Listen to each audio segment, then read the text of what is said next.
Whoops.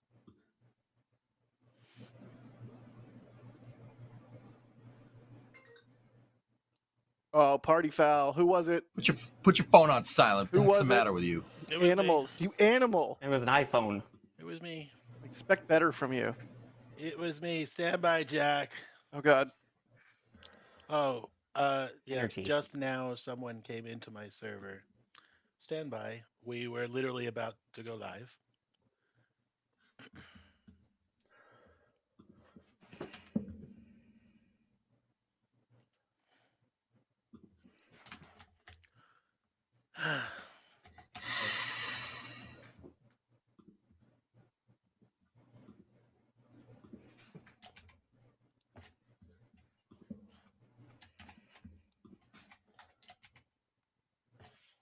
We got a hot mic on countdown 1. Yikes. You bet. bet. Concur. Well, welcome to Verizon Wireless. Apparently our mics are hot, by the way. Oh, I know. You guys ever watch that Northrop Grumman launch where we got a hot mic on countdown 1? I remember that. And Yep. All right, stand by. Yeah, it's awesome.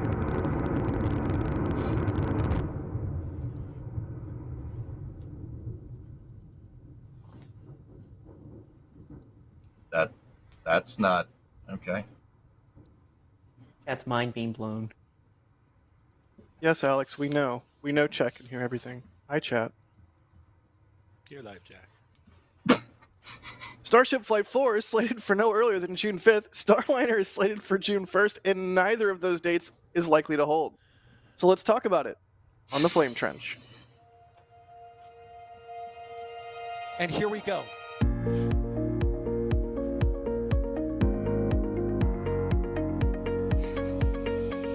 We have liftoff. Propulsion continues to be nominal. R68 chamber pressure looks good. Following up. Roger, planet. Water towers fly! Yes! Echo down to nominal. Flight downside FD off. Bring in FD off. It's orange! 145. Oh my god! Oh my god! Decollage. Look at this! Put that in the big bag, 343 unfolds to go. Indeed. We rise together, back to the moon and beyond. The methane would be igniting the flare, correct? Yikes. You bet. Sure. We don't need any more of these.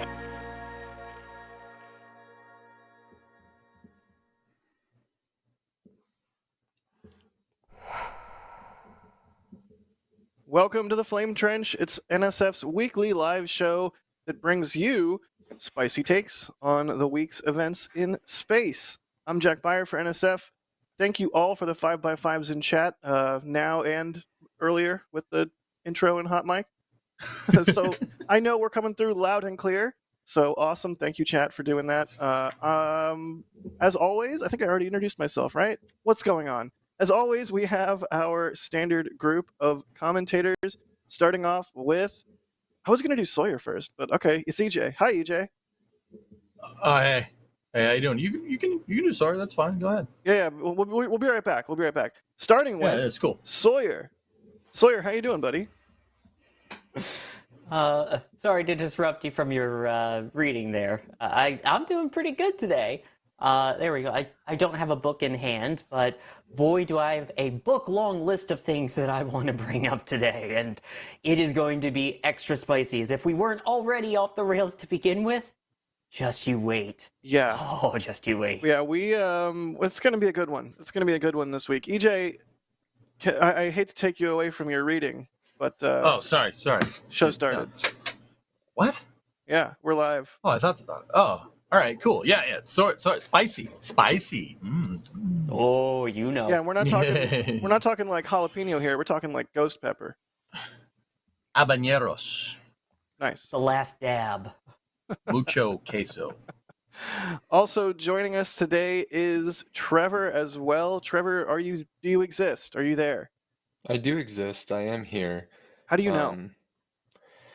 You know, I can prove that I exist, but I can't prove that you guys exist. So maybe you're just a figment of my imagination. Why would you do that to yourself? To imagine me, of all people? I don't know. All right, well, chat, if you have any questions about our topics of discussion, at NASA Spaceflight in chat, type that into the chat, and we'll see it pop up in some software that we have running in the background. I see chat is doing its thing, so hooray! Hey, look, it's Sawyer. Hi, that is me. Yes. But yeah, let's start off at the top of the list here, and Trevor can tell us about Ariane 6, which has gotten a launch date. Yeah, I mean, you opened the show by talking about launch dates that probably aren't going to hold, and this is another launch date that's probably not going to be hold. So, over the weekend at an air show in Berlin, they announced the tentative date going forward. So the tentative date for the first launch attempt will be given at the upcoming air show, which will be held from June 5th to June 9th. They've completed a number of events going forward. So they have completed some system qualifications reviews, and then all of the payloads arrived in the French Guiana ahead of launch. Obviously, there are some major milestones to go forward. Next month, we're expecting the Ariane 6 launch system qualification review to finish up and close out. And then in June, the upper composite transfer and integration of the payloads to the launcher in the French Guiana. And then on June the 18th, we're expecting a full wet dress rehearsal. And then after that, hopefully launch. So it sounds like even though the launch date hasn't quite been announced yet, somewhere toward end of June, which I am skeptical of. Yeah, I mean, new rocket. These things slip. We all know how spaceflight is. It do be like that. It do be like that sometimes. I don't know. Yep. EJ, you're also expecting a slip based on that comment? Yeah. New launch vehicle. And yeah, I mean, not to echo Trevor's words, but it's basically spot on. Like, it's a new launch vehicle. You're going to run into teething problems with new spacecraft, as we'll talk about a little bit later. Sawyer, I'm looking at you. This happens. I don't think it's going to stick at all. And that's not like a mark against, like the ESA or Air and Space or something. That's just new launch vehicle stuff. That happens. Stuff's complicated, man.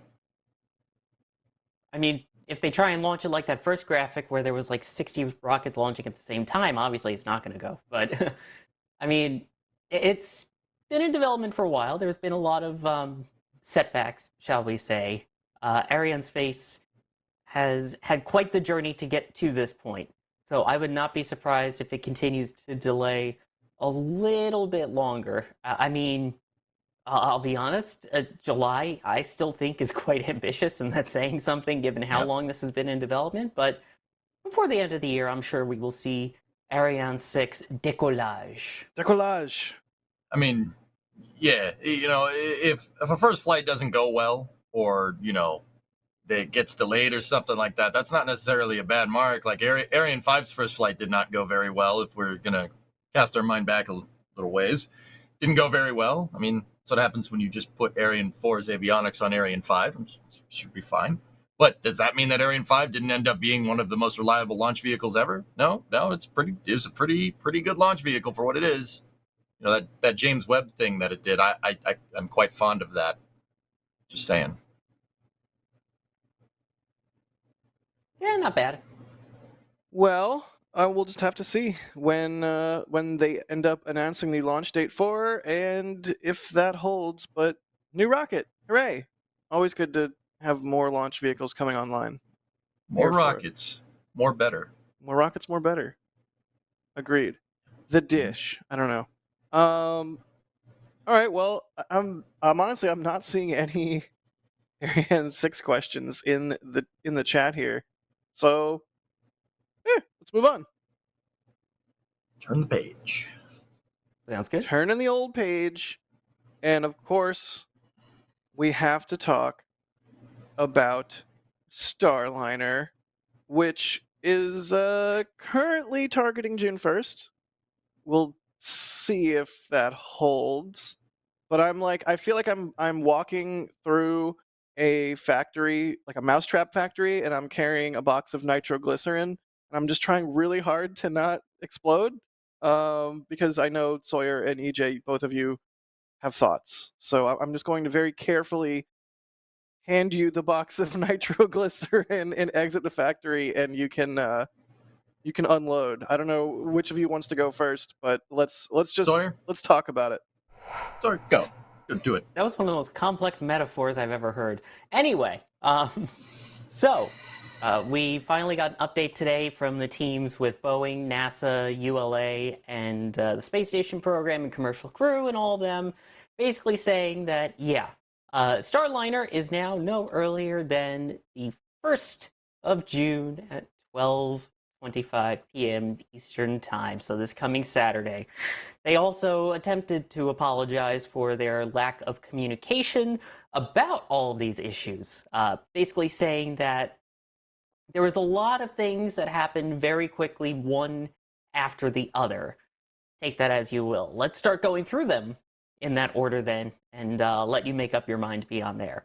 So, we know about the issue that we had on launch day with the valve that kept opening and closing way too fast on the Centaur upper stage. They replaced it, and that one, they believe, is working fine, good to go. It's got enough life on it that that's not an issue. While they were doing that, they noticed an issue with the Starliner service module. Now, this is where things get interesting. There was a leak, so we knew about that. It turns out they kind of knew about it too right after the scrub. As they were kind of safing the vehicle and everything afterwards, they noticed that there was a leak of helium in something less than the size of a shirt button, size-wise, and it was leaking about 5 psi. So something that if it got into orbit wouldn't have been too terrible. As they continued to observe it, though, they noticed it grow to anywhere between 50 and 70 psi from 5. A little bit of a jump there.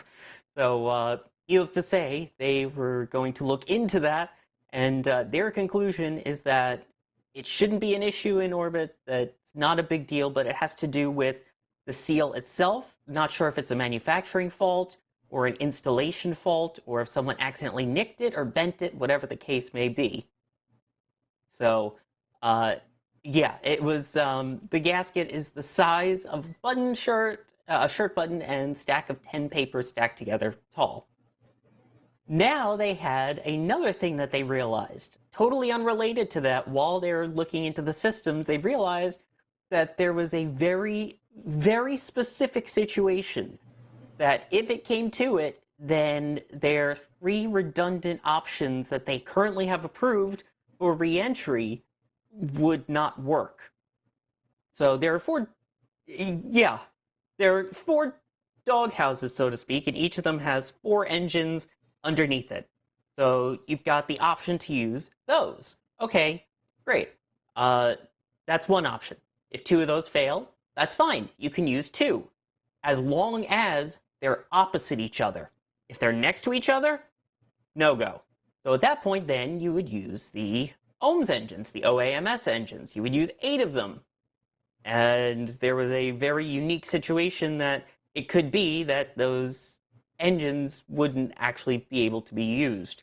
So thankfully, since then, they've come up with a solution which would be 2 different burns using 4 of those small OAMS engines, and that would be their backup now. So all of these little things that they found out, they'll be doing what's called a Delta Flight Readiness Review. Basically, they found all these anomalies to go through, make sure they're all fixed in the coming days. I believe the 29th is the date that that's scheduled for, with the launch currently no earlier than the 1st. And again, a reminder, that is a no earlier than, and based off of their findings, could move to the right. Mm-hmm. Yeah. So Hopefully that made sense to I- people, and I'm happy to go into details into individual parts of those. yeah, I have a question for you. Yeah, I'll Sawyer. pull So some I saw- questions out of chat, but Oh, that's I have a question it's a for long Sawyer, list. if you don't mind. It's a long list. Go ahead, Trevor. Yeah. So I saw this quote. So I woke up late and I haven't watched the press conference yet.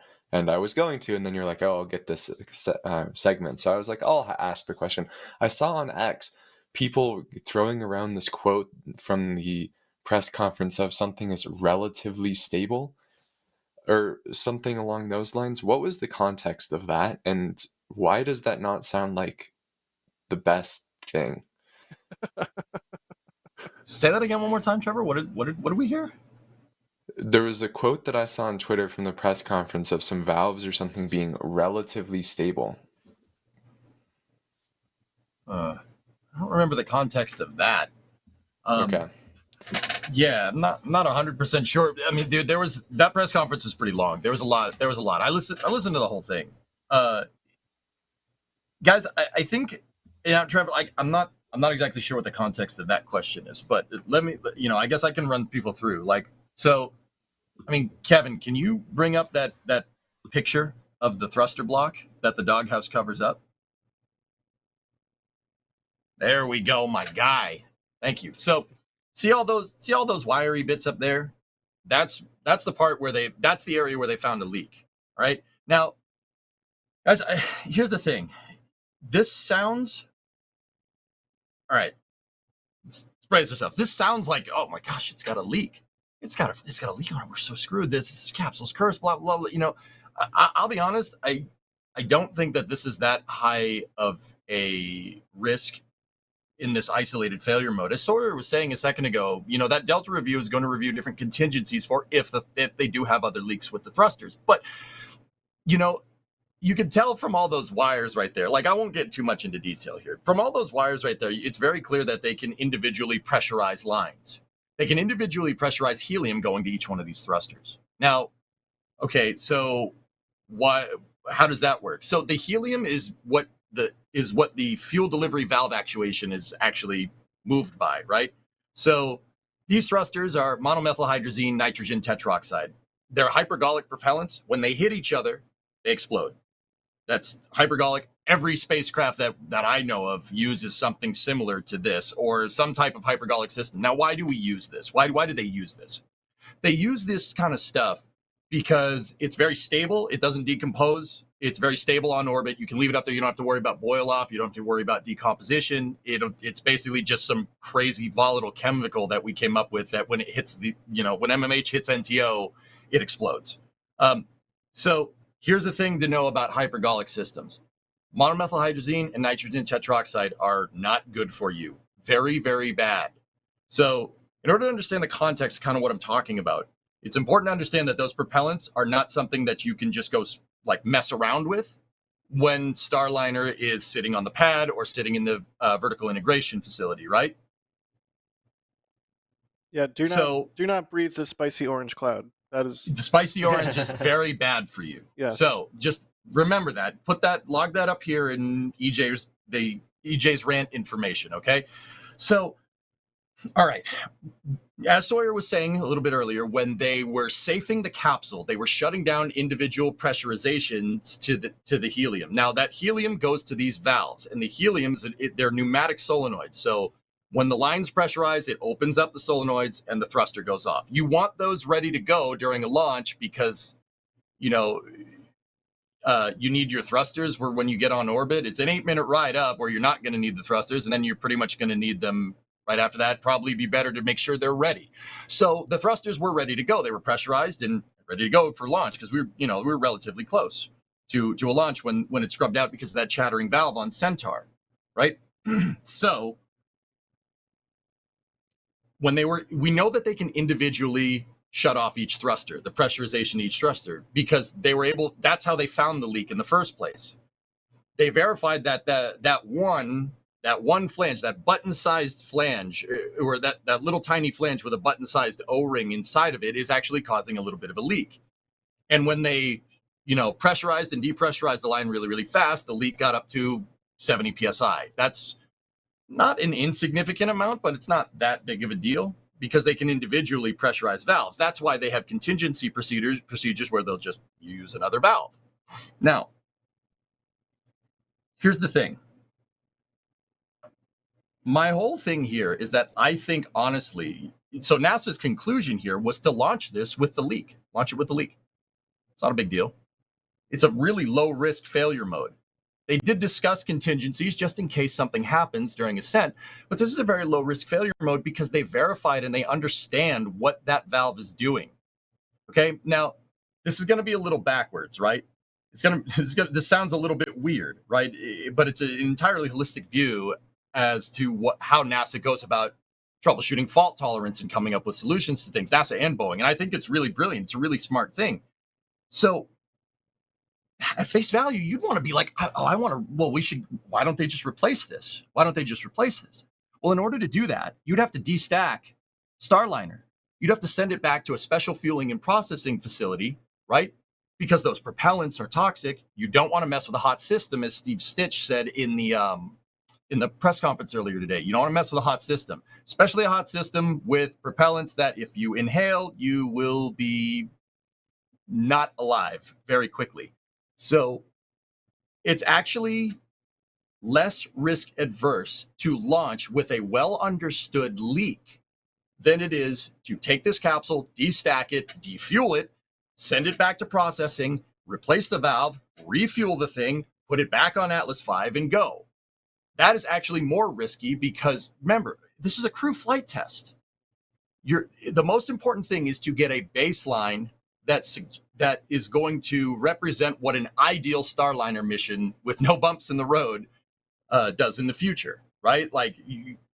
Now, the helium leak is a bump in the road, but most Starliner missions in the future aren't going to get to the pad, get ready to go, and then go back to processing, get taken apart, and then get put back on the pad again. That's not representing kind of an ideal baseline. It's actually less risk adverse. It is safer to deal with that leak that you understand than it is to go monkeying around with the capsule and take everything apart and put it back together and then try to send it again. Not to mention that would take an incredible amount of time. So basically the gist of that entire press conference was that NASA knows and they understand the leak and they can isolate valves. So they're going to deal with it. And honestly, had it not been for that chattering valve, they probably would have launched it anyway. And they would have found the leak on orbit and dealt with it there. Starliner has many redundant thrusters. The thrusters, Sawyer, double check me on this. Those thrusters are borrowed from the shuttle. They're the same design as the shuttle's RCS, right? They're borrowing from the OMS pods, the Stingers. Right. So these engines are very well understood, and the leak is well understood.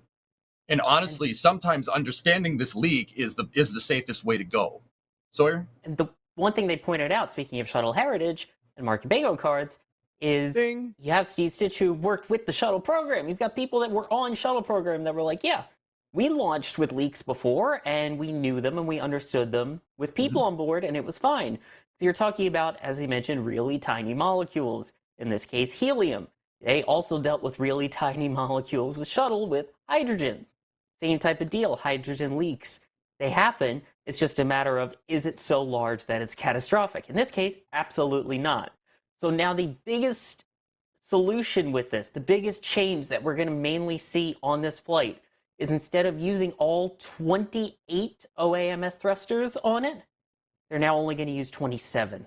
Exactly. Because the 27 other ones work just fine, right? Yeah, how dare they? Exactly.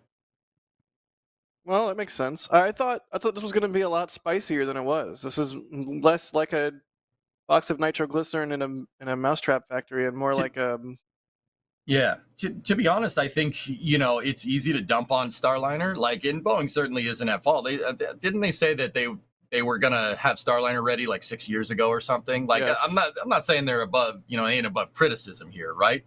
But honestly, this helium leak, I don't think it's as big a problem as it seems to be because it's well understood. I saw someone in chat mention Challenger. The reason why Challenger was such a fustercluck, yeah, that's your word of the day. The reason why that didn't end well is because they didn't understand the behavior. That's what made that not safe. They didn't understand what the SRB O-rings were doing. They said, it's fine. It's fine usually doesn't work very well with human spaceflight, right? That's not a good idea. That's not smart. So how's that different? How are they not? Because they just- understood the behavior. They understand what Ah. it's doing. Yeah, see what I'm saying?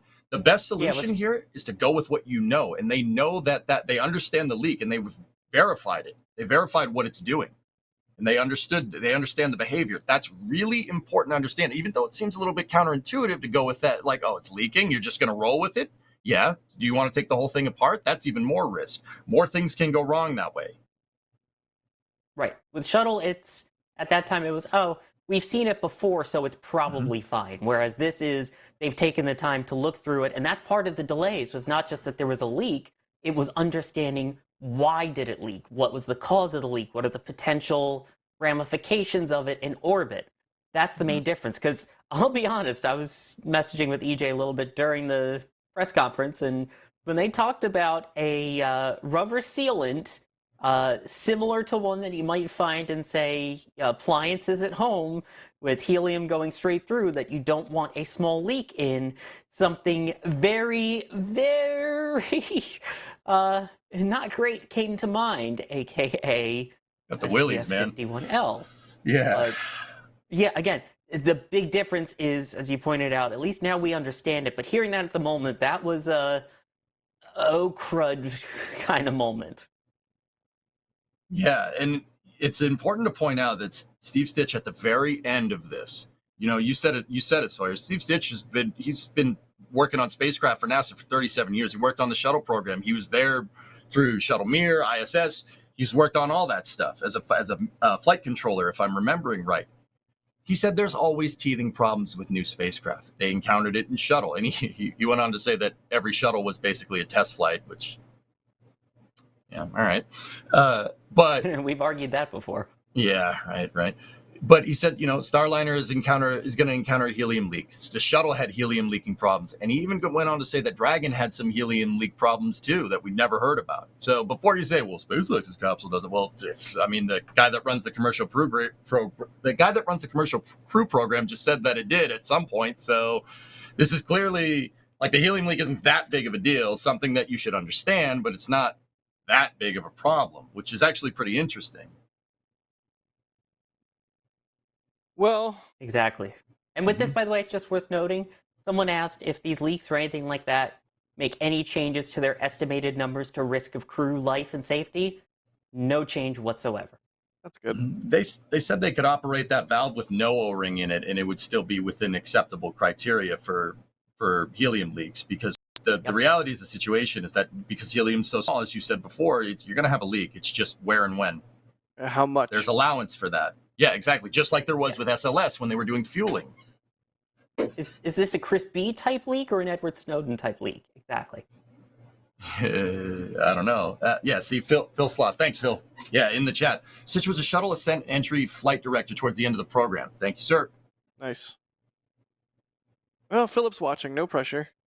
No pressure. No, not at all. Pressure at all. Good.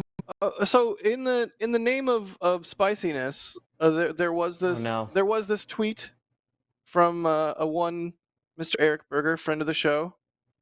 The tweet reads, "If you're keeping score at home, these are the problems Boeing has found with the Starliner spacecraft on the ground since Orbital Flight Test 2. Prop system valves, flammable tape, parachutes, helium leak, prop system design vulnerability. Crew flight test now set for June 1st. That's the tweet. Send tweet. Sawyer, you have thoughts. I can tell by your facial expression. and He's statements made by an anonymous one of 4 hosts of this show in the pre-show, which you can get if you're a member. You have thoughts. What are your thoughts? Oh, we were talking spicy. This is the spicy part. So, is it possible, Kevin, to bring that tweet back up so we can go through this line by line here? Yeah, what we just said was a palate cleanser, guys. Here comes the spice. Here comes the shot. Oh, yeah. There we go. Thank you, Kevin. And Sorry, heads up, the shot is Malort. I'm sorry. All right. You're keeping score at home. First off, no. Anyway, second, these are the problems Boeing has found with the Starliner spacecraft on the ground since OFT-2. That launched back in 2022. So we are talking over the course of 2 years here. There have been things, obviously, that they changed between the first orbital flight test and then the unplanned second orbital flight test. But keep in mind, as bad as this looks, and I see all the comments on X on it about, oh, well, they're not going to be able to solve all this in a couple days. They don't need to. Most of it is. Prop system valves. We saw that issue.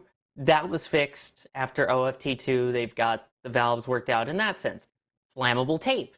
It wasn't just Starliner that dealt with the flammable tape. There were other spacecraft that had it too. And even so, this wasn't something so flammable that the spacecraft was going to spontaneously combust. They're knowledgeable of it now that it was just a concern. So just to be safe, swapped it out. Parachutes. Fixed. They did a whole bunch of extra testing on it. The parachutes are ready to go. And keep in mind, parachutes, well, That drone, though. okay, Grumble. save your spice. Grumble, grumble. Save your spice. Save your spice. Grumble, grumble. Okay, go ahead. Hey, they're not New Shepard, okay? Grumble, grumble. Continue. Only had 2 or 3 shoots deployed the other day. Anyway, There's the bell. helium leak. As you just heard, yes, that sounds like a big deal, but when you break it down, it is not that big of a leak. It is not anything that is mission critical in orbit. This is a test flight, and they are going to fly with it. It will not be an issue, I don't believe.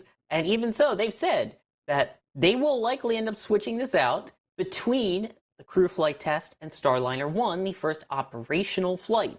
That is why this is a test flight.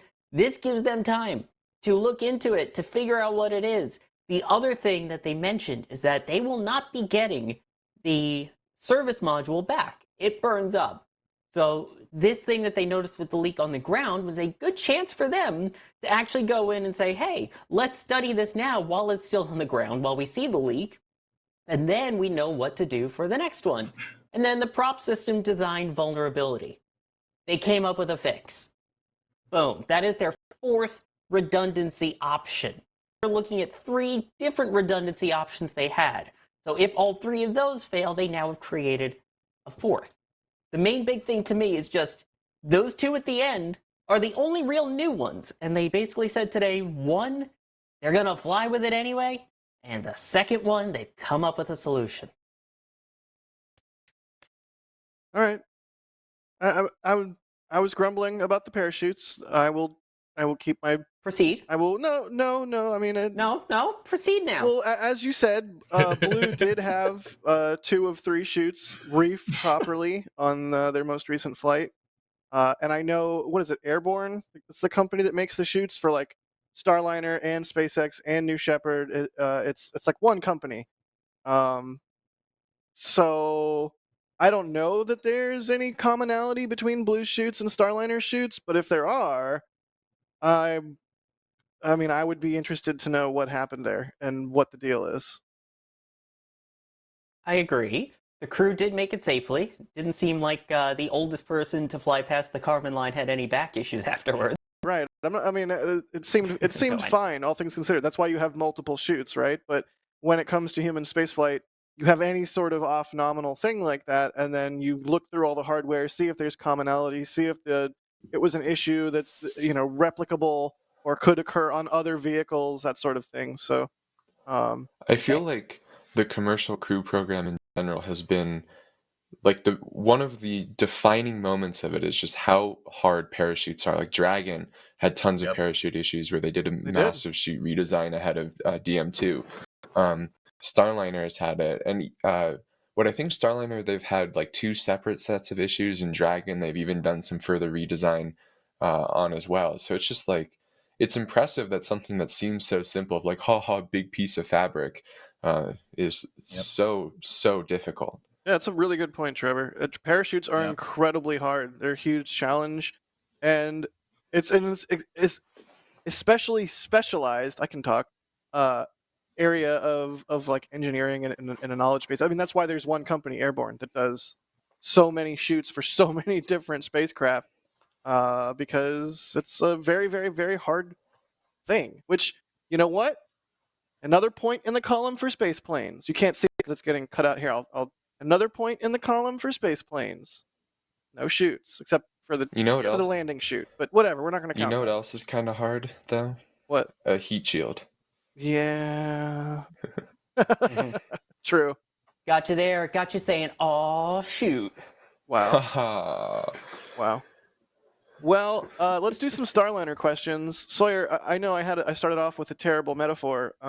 You said it was like a really long one. I guess it's more of a meta 5. I just had to get that in there. I'm sorry. Moving right along. Coco Cats, thank you Golf for gifting a Red Team membership.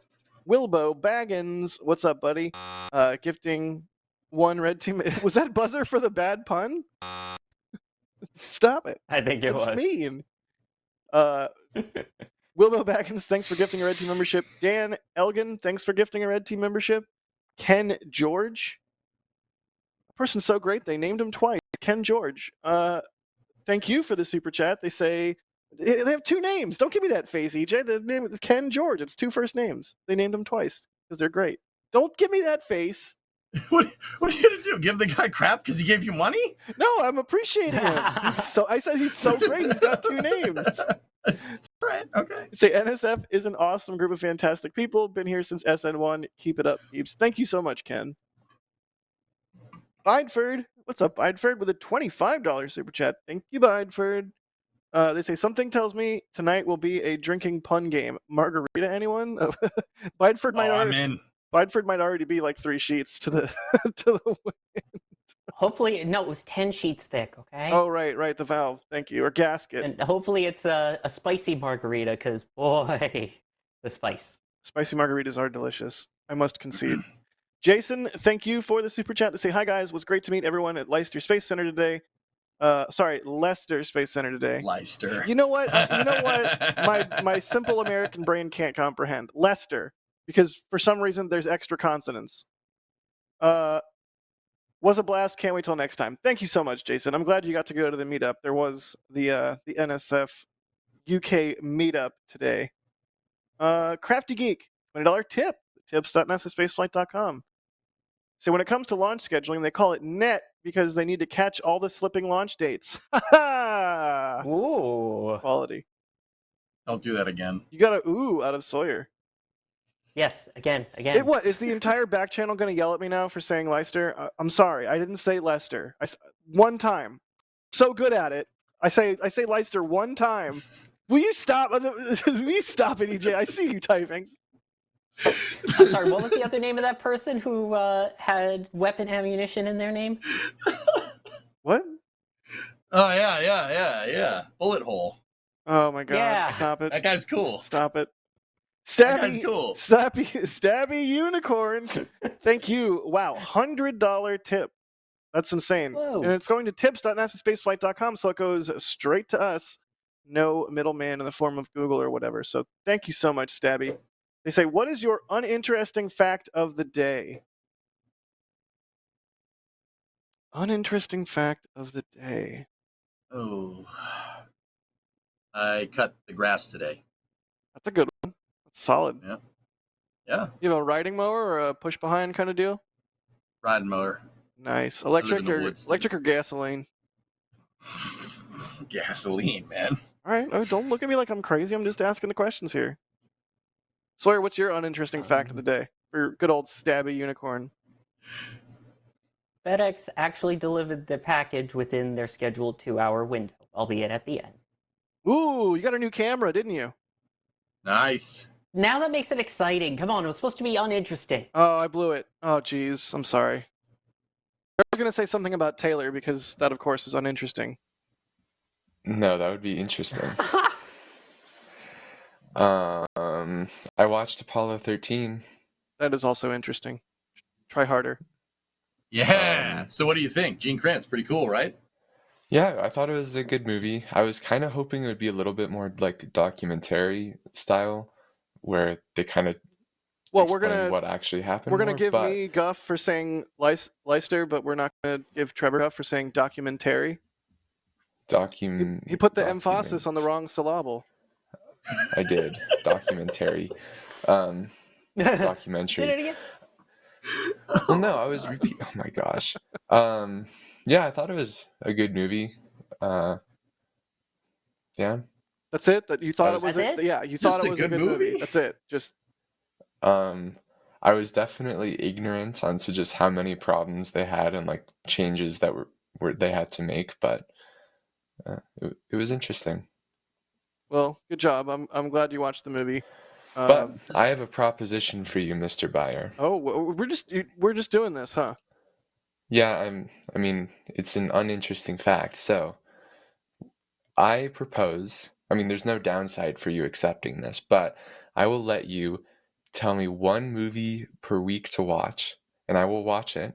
However, as soon as there's a movie that I don't, or two movies in a row that I don't like, the streak ends and I'm done.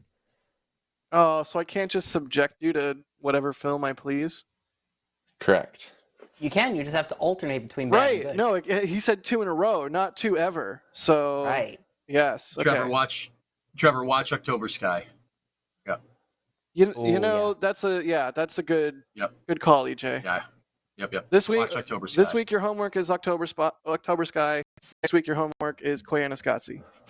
Not Space October Camp? Sky. No, Oh, because I love that movie. he's gonna hate Clay Anascazzi, so it's the alternating. So he's gonna like October Sky, he's gonna hate Clay Anascazzi, and then the next week we'll have him watch something that he'll like. All right. Okay. Stabby Unicorn, thank you so much. $100 tip. It's insane. There's your uninteresting facts of the day / Trevor's derail for Apollo 13. Musical Wolves, thank you for the super chat. They say, is Starliner's launch date like butter? Very slippery? Yeah. I don't want to know what you're doing with your butter. I but guess. Mine's fridge temperature. Again, I don't know what to make of this question, but yes, Musical Wolves. I mean, guys, they delayed this launch not because they're like they wanted to get the analysis in on the helium leak, but the real delay was the chattering valve. The only reason why they delayed it is to gain additional understanding and come up with contingency procedures in case other valves follow this behavior. That's the only reason. This isn't like they're not going to replace a part. You're not messing with that helium valve when it's attached to a hypergolic system. You're not doing that. So yeah, it was just for additional kind of understanding and to make sure that they'll be, this is the most risk adverse solution. Right. Or less risk adverse solution. You understand what I'm trying to say. This is the easiest way to do it to be safe. Oh, I didn't do an uninteresting fact. I've taken hypergolics safety training, and the instructor said that I forget which hypergolic was which, but they said one of them smells like bleach and one of them has like a kind of a fishy odor. And I was like, how do you know what they smell like? Everything I've ever been told is like, do not smell the hypergolics. It's like you're gonna have a bad time. I don't know. Maybe that's an interesting fact, but You can always smell them at least once. right. Thank you, Sawyer. Wilbo Baggins with 2 super chats. One of them, they say, "I'll wait till you've all calmed down." We're calm. We're chill. Yes. So next episode, got it. I'm hip. I'm with it. It's an Austin Powers reference. Wilbo Baggins with another one, $10 super chat that says, "Calm down, guys. We wanna ... What does Wilbo want us to do? I mean, calm down, obviously, but I'm curious what this is leading to. Wilbo, what are you cooking? All right, let's do some Starliner questions and then move to the next topic. How about? Those popped in when we were saying we were going to be spicy about Starliner. To be honest, yeah, that was the context there. Spice Liner. Spice Liner. The spice must flow, Jack. Jesus. Let's St. Al Gabe. Old Bruno. I don't know. Nice. Nice. I literally just watched Dune 2 this week. It was really good. I know I'm way behind. Peter Calkins is asking, given the fact that SpaceX was able to complete its CRS requirements for NASA with less money than Boeing got, don't you think it's time to pull the plug on Spice Liner? Let me take this one. I think we would all this agree. Is the part no. EJ go. I think even Trevor would agree no, but we'll let EJ handle the esprit de corps and right. and demonstrate. Here's the thing, and this has a lot to do with the tweet that Sawyer was looking at a little bit earlier. I don't think they should pull the plug on that. I really don't. Yeah, stuff is expensive. Starliner carries a heavier price tag, and they were supposed to be the kind of, safe option here. Well, that take statements that didn't age well for 500, please. But here's the thing, guys. This is the gist of what I'm going to get at here. I don't think that we are at a point so Starliner and Dragon are both commercial spaceflight endeavors, right? I do not think we're at a point where pulling the plug on a capsule would be more sustainable for the commercial spaceflight industry at all. The commercial spaceflight ecosystem is still very fragile. And it's only until SpaceX started moving around with these Starliner missions and kind of stabilized the demand for missions over time that we've seen some stability in the commercial spaceflight market. It's still very volatile. The commercial spaceflight market has always been this way. You go back 20 years ago, right? Actually, it'd be 25 at this point, old. Everybody thought that, Delta 2, Atlas 5, and Delta 4 are going to get us to the point where, we're going to be launching, once every week. It's going to be great. And then all of a sudden, the dot-com bubble collapsed and demand went to zero, and commercial spaceflight industry completely gone. To the point where it dried up so fast that Uncle Sam had to step in and say, no, don't do that. I mean, there was some industrial espionage going on, from what I understand. But they said, no, don't do that, and they made ULA. Boeing was spying on Lockheed. Lockheed was spying on Boeing. The commercial spaceflight industry is not at a point where we can sit here and pick and choose sides. That's really stupid. That's a really stupid way to look at it. I really don't like that. Same. It's not... More rockets, more better, Jack, right now. Yeah, if we get to the point where, if we get to the point where, where we could take like a Starliner trip on Starliner or Dragon up to the ISS for like the price of, or any space station, the price of like a plane ticket, that's when you can go and pick sides. But this ain't Ford versus Chevy. You know what I mean? We're not at the point where you can kind of pick and choose what brand you're loyal to, right? Right. And, do I wish Starliner didn't have such a bumpy road to flight with crew? Absolutely. Do I wish it cost less? Sure. Am I glad it exists? Yes, because you never know when something will necessitate additional crew capacity, whether that's an issue with a different crew capsule or just the need for more crew upmass. Also keep in mind that this was all done under fixed price contracts. So when Boeing messes up, this does not cost the taxpayer anymore. This is what's so phenomenal about the structure of commercial crew. This is all, for every mistake Boeing makes, it is on their wallet at this point. So this is just NASA getting more capability for, at this point, the same price. And that is truly phenomenal. And why, if this was cost plus, I would agree, get rid of it. But given that this was fixed price, it's just like an absolute win to keep the program going. Yeah, NASA's getting a 10-pound bag of humans in a 5-pound capsule. Also, I don't know what that means. Dissimilar Sure. architectural redundancy. Yep. Yeah. So that's the other good point. NASA, the Department of Defense, nothing. No one's going to rely on one launch vehicle to move everything into space. They tried that in the 80s. It didn't work very well. Did not. Yeah. So, right. You want two vehicles that can do the same job, but run off of different rockets, run off of different systems, different software, different everything, so that if something goes wrong with one of them, you still have another that you can go to. Keep in mind the times where if you had no shuttle to launch people from 2011 until DM2, there was absolutely nothing whatsoever. At least now, if for some reason Dragon or Starliner gets taken out of service, you have the other. Like for right now, heck, the fact that Starliner hasn't gotten into service yet, Dragon's been taking over the bulk of it. If for some reason Dragon has to stand down, then Starliner, once it's up and running, should be able to take the bulk of it too. Indeed. Let's do some more questions. How about? Okay. Robin's asking, does Starliner have an abort system? Yes. Yep. It has an integrated launch escape system. It's a hypergolic system it's in the service module instead of being on the capsule like Dragon. Not that Dragon has a service module. It has the trunk, but you get the idea. It's basically a service module. I mean, there's no Whatever. It's a service module. I mean, yeah, most of It's the an additional piece attached to the backside that does not return. There you go. Yep. Gwen is asking, do you think flight getting scrubbed due to the Atlas valve prevented a capsule mission failure had it launched? Like, had it launched, do you think everything would have been fine? They would have just fixed this stuff on orbit and as it came up? Or do you think this is like a serious bullet dodged? We'll go around the horn. Trevor, I'll let you go first. I am too ignorant to answer this question, so I'm going to let Sawyer and EJ, who listened to the press conference, answer. That's even a Weasleyer answer than Alex gives sometimes when I like ask him who hates her favorite. Like, Dude, that Alex isn't even you here. might have just taken the Weasleiest answer award, but all right, go ahead. I'll start calling you Ron Weasley, and we'll let Sawyer answer. No, they did not. They absolutely did not stop any mission critical event from happening.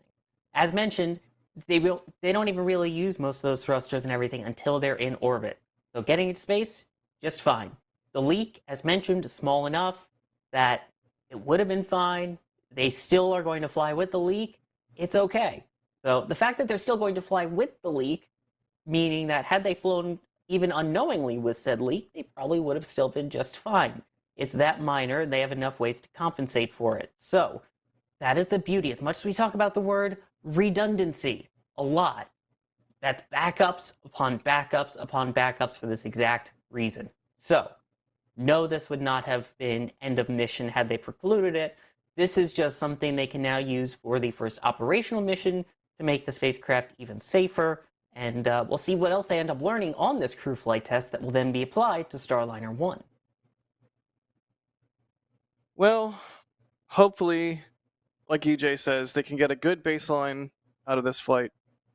And EJ, what's Yeah. your thoughts on it, though? yeah, EJ, what are your thoughts on it? I think if Boeing and NASA are saying that it's okay, I think it's okay. And what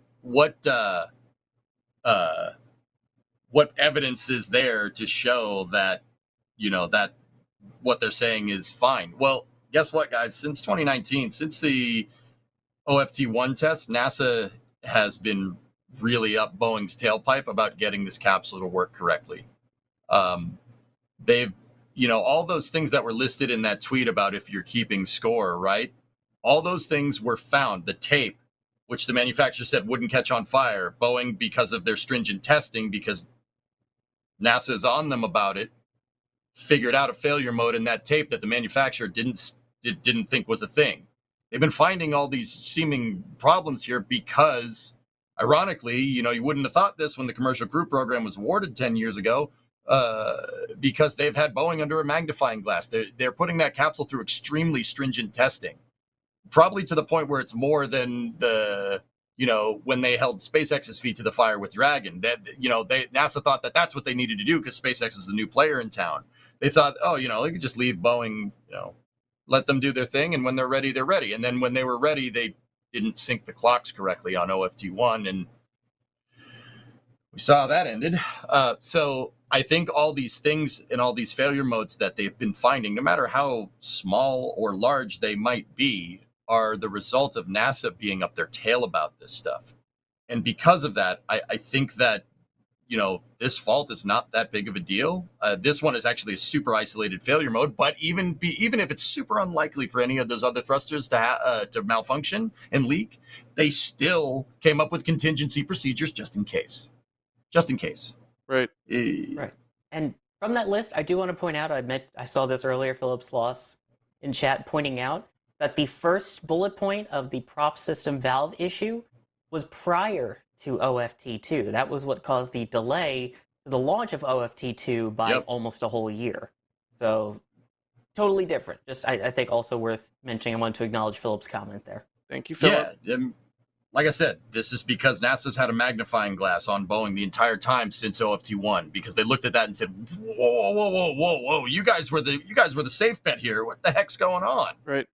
Now, what's up? I was just thinking, can you imagine if there had been a role reversal with, if we were in the alternate timeline where SpaceX was just now getting Dragon online and Starliner had been flying for a while, how much flack SpaceX would be catching for like the capsule explosion on the test stand, or for any of the myriad issues that SpaceX, the parachute thing, that SpaceX had to deal with in the lead up to Dragon. Like, I think Yeah. either Yeah. company would be getting the same amount of guff if they were in Boeing's position at this point in time, and it's just how these things go. I hate the phrase. I hate the phrase. I can't believe I'm Yeah. about to say it, but space is hard. Even if some companies make it look easy sometimes. So it's just Well, Jack, that's why I talked about, taking apart the capsule to replace that the helium O-ring versus launching with the leak. That's the reason why, people throw that around all the time, but they never really get into why. It is actually safer for them to, because they know and understand that leak, it is safer for them to launch with that than it would be to go take the thing apart and replace the valve. Right. That's very counterintuitive thinking, and that's why space is hard, because it's sometimes just letting it ride is the right call, and that is the safest call here. Interestingly enough, that's why people throw that around. Everybody says it, Jack. I agree with you. Everybody says that, but they never go into why. That's why. Because in this particular scenario, it is safer to launch with a leaky valve that you understand and can isolate, rather than going and monkeying around with a capsule and taking the whole thing apart and put it all back together. That's way less safe, because now you're screwing with the processing flow of the entire capsule. what if they chimp around with the capsule? Maybe that'll fix things. I Or don't like know. they like orangutan around with the capsule, or like maybe like a macaque. Well, if they were to actually monkey around, then they would go ham on it. Thank you, Sawyer. You're welcome. Because History joke. Trevor, do you get that one? I appreciate that one, Sawyer. I got it. the Yeah. monkey Good. named Ham. Trevor doesn't get it, but I get it. Yes. Yeah. Thank you. Love you, Trevor. Let's see, Mr.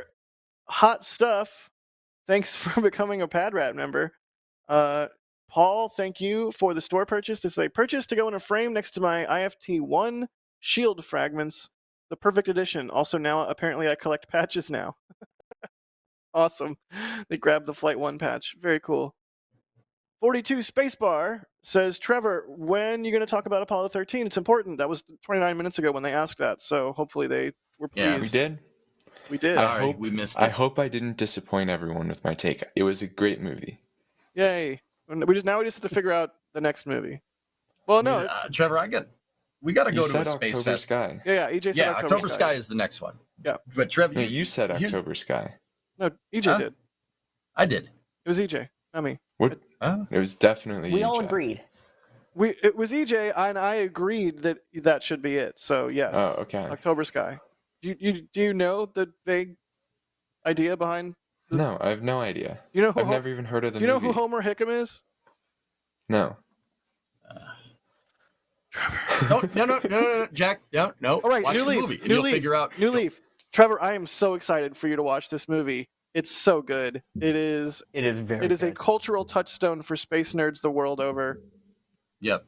I am excited for you to see the film. I'm not disappointed in you. I'm not mad at you. I'm not. Yeah. Yay! You should be so excited that I'm giving you this opportunity to I tell am. me what.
Can we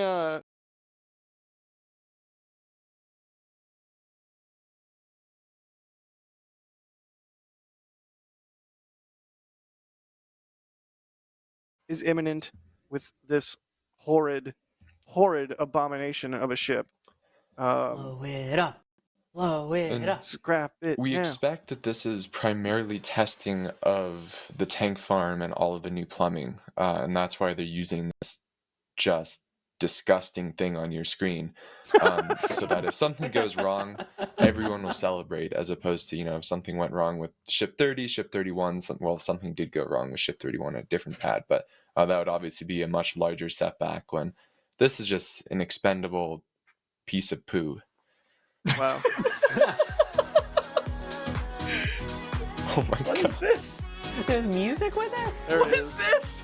There's music. Are we gonna get copyright struck for that because Kevin loves Ship 26 so much? I think we might. All right. Well, there's your Ship 26 update. We'll keep you posted on what happens there. And thanks to Sean for braving the mosquitoes and the heat to stake out the worst ship. We have purchased the rights. Oh, nice. Oh my gosh. Good deal. Wow. Also, I don't think I would go as far as saying the worst ship. I think SN11 is the worst ship. It wasn't SN11's fault, Trevor. It was the weather. Right. That's true if we would have seen it, but the fact that we didn't see anything. It's not its fault. You can't blame 11. It was the worst launch, but you can't blame 11 for what the weather did. It's like blaming Vandenberg for the fog. Who would do that? What do you We don't blame it. We just know. You blame the weather, Trevor. SN11 bad. I mean, fair. Cameron Zuka asking what's going on at Massey's. Well, that's what we just talked about. Ship 26 doing question mark. But the road is closed, so maybe it's a cryo test or who knows, some sort of test with the new static fire stand that Ship 26 is on. But we'll keep our eyes on it. By the way, I'd like to point out the people in chat that are saying that's where my subscription money is going. Music for Ship 26 support. Good deal. I'd be pissed, guys. Just saying. What song even man. is this? Kind of You're slaps. making me so angry. It kind of slaps. It sounds like the kind of music you hear like at a spring break, like beach day thing. You're at a Forever 21 because your girlfriend is like, let's go shopping, and you're like, okay, and then that's the music that is playing while you're in the husband chair waiting. I don't know what any of this means. You will soon. I've You will done that soon. before. Yep. Or it's like if one of those beach events where like or like an MTV show where they show the quick cuts in between to act as sort of the transition between scenes. Oh yeah, That's the music that's playing. yeah. It's always a jib shot. Yep. I mean, Trevor, you might like that store. They play a lot of Swift music in there. they do Just do saying. that. That's just putting it out there. It's a clothing store. I'm not sure if fashion is your cup of tea. My clothing store is SpaceX's store, NSF's store, and that's about it. Sounds about right. Yeah, that is a good selection. I do appreciate that. Oh, Rocket Lab has good merch. Yes. Supercluster has good Sierra merch. Space. Yeah. Yeah. I'd- Tim. Cool Ace is decent. I'd rather Lots of it. I'd rather be flying an X-wing. Thank you for the super chat. They say Trevor movies, Fifth Element. Yes. Hunt for Yeah. Red October. Also Oh yes. yeah. Oh yeah. I don't know. Good call. Trevor might hate, but he also might love Hunt for Red October. I struggle to put my finger on that one, but we'll alternate. We'll carefully alternate so that if he does hate it, it's not the second hated movie in a week, and we're not going to blow the streak. RC Horseman with $100 tip. Oh my God, you guys! Yeah. Wow. My guy. Wow. Thank you so much. They say trailer loaded and leaving Tuesday the 28th for Boca Chica. 3,600 kilometers. What's a kilometer? 22,000 or 2,250 miles in EJ measurement. Can't wait to meet y'all. Thanks again, NSF crew. RC Horseman, buddy, beers are on me, man. Come say hey. That's gonna be a hoot. What was that? That was a duck. Somebody step on a duck. Yeah, I was just about to say, Trevor, did you just step on a duck?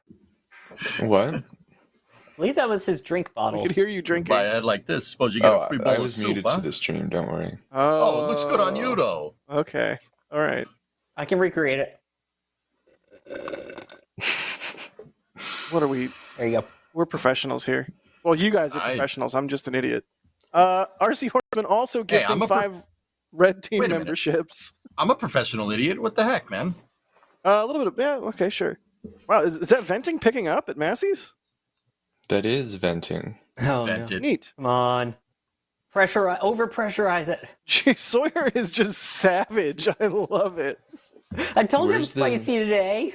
Where's the I ULA have sniper? mutant powers. And Ship 26 has exploding powers, hopefully. Trevor, what were you going to Sawyer, say? just go get a whiteboard and like if Kevin mutes you can start writing on it, holding the message up. No, you wouldn't get the reference, but write it out on cards and then just, Kevin, I'm sorry. Oh, I think I know where you're going.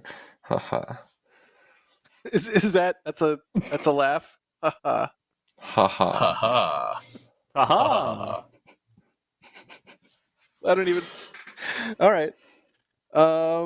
Let's see. A couple more support items of support coming through. Matthew Dahl, thank you for the $5 super. They say for Trevor, do we know if ship version 2 is still going to use pre-famulated Amulite, or is side fumbling still being looked at?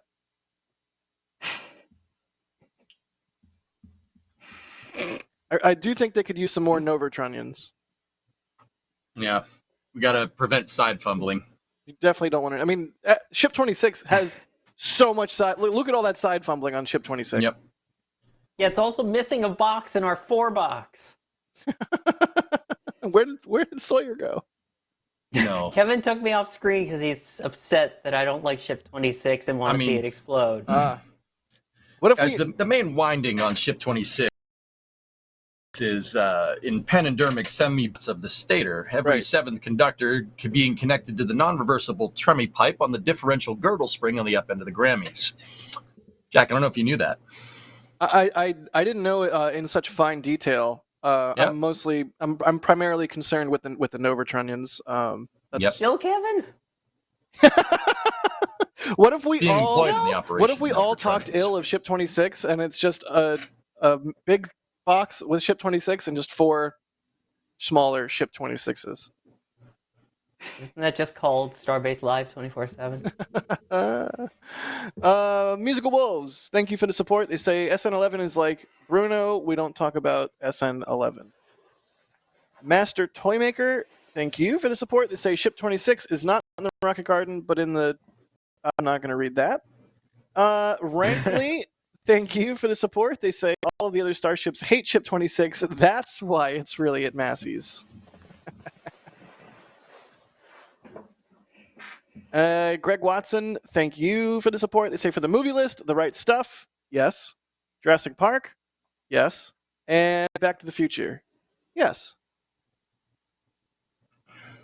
Back to the Future. That's good. Yeah, That's good. Trevor, do you think what's up? Do you think Trevor would like Back to the Future?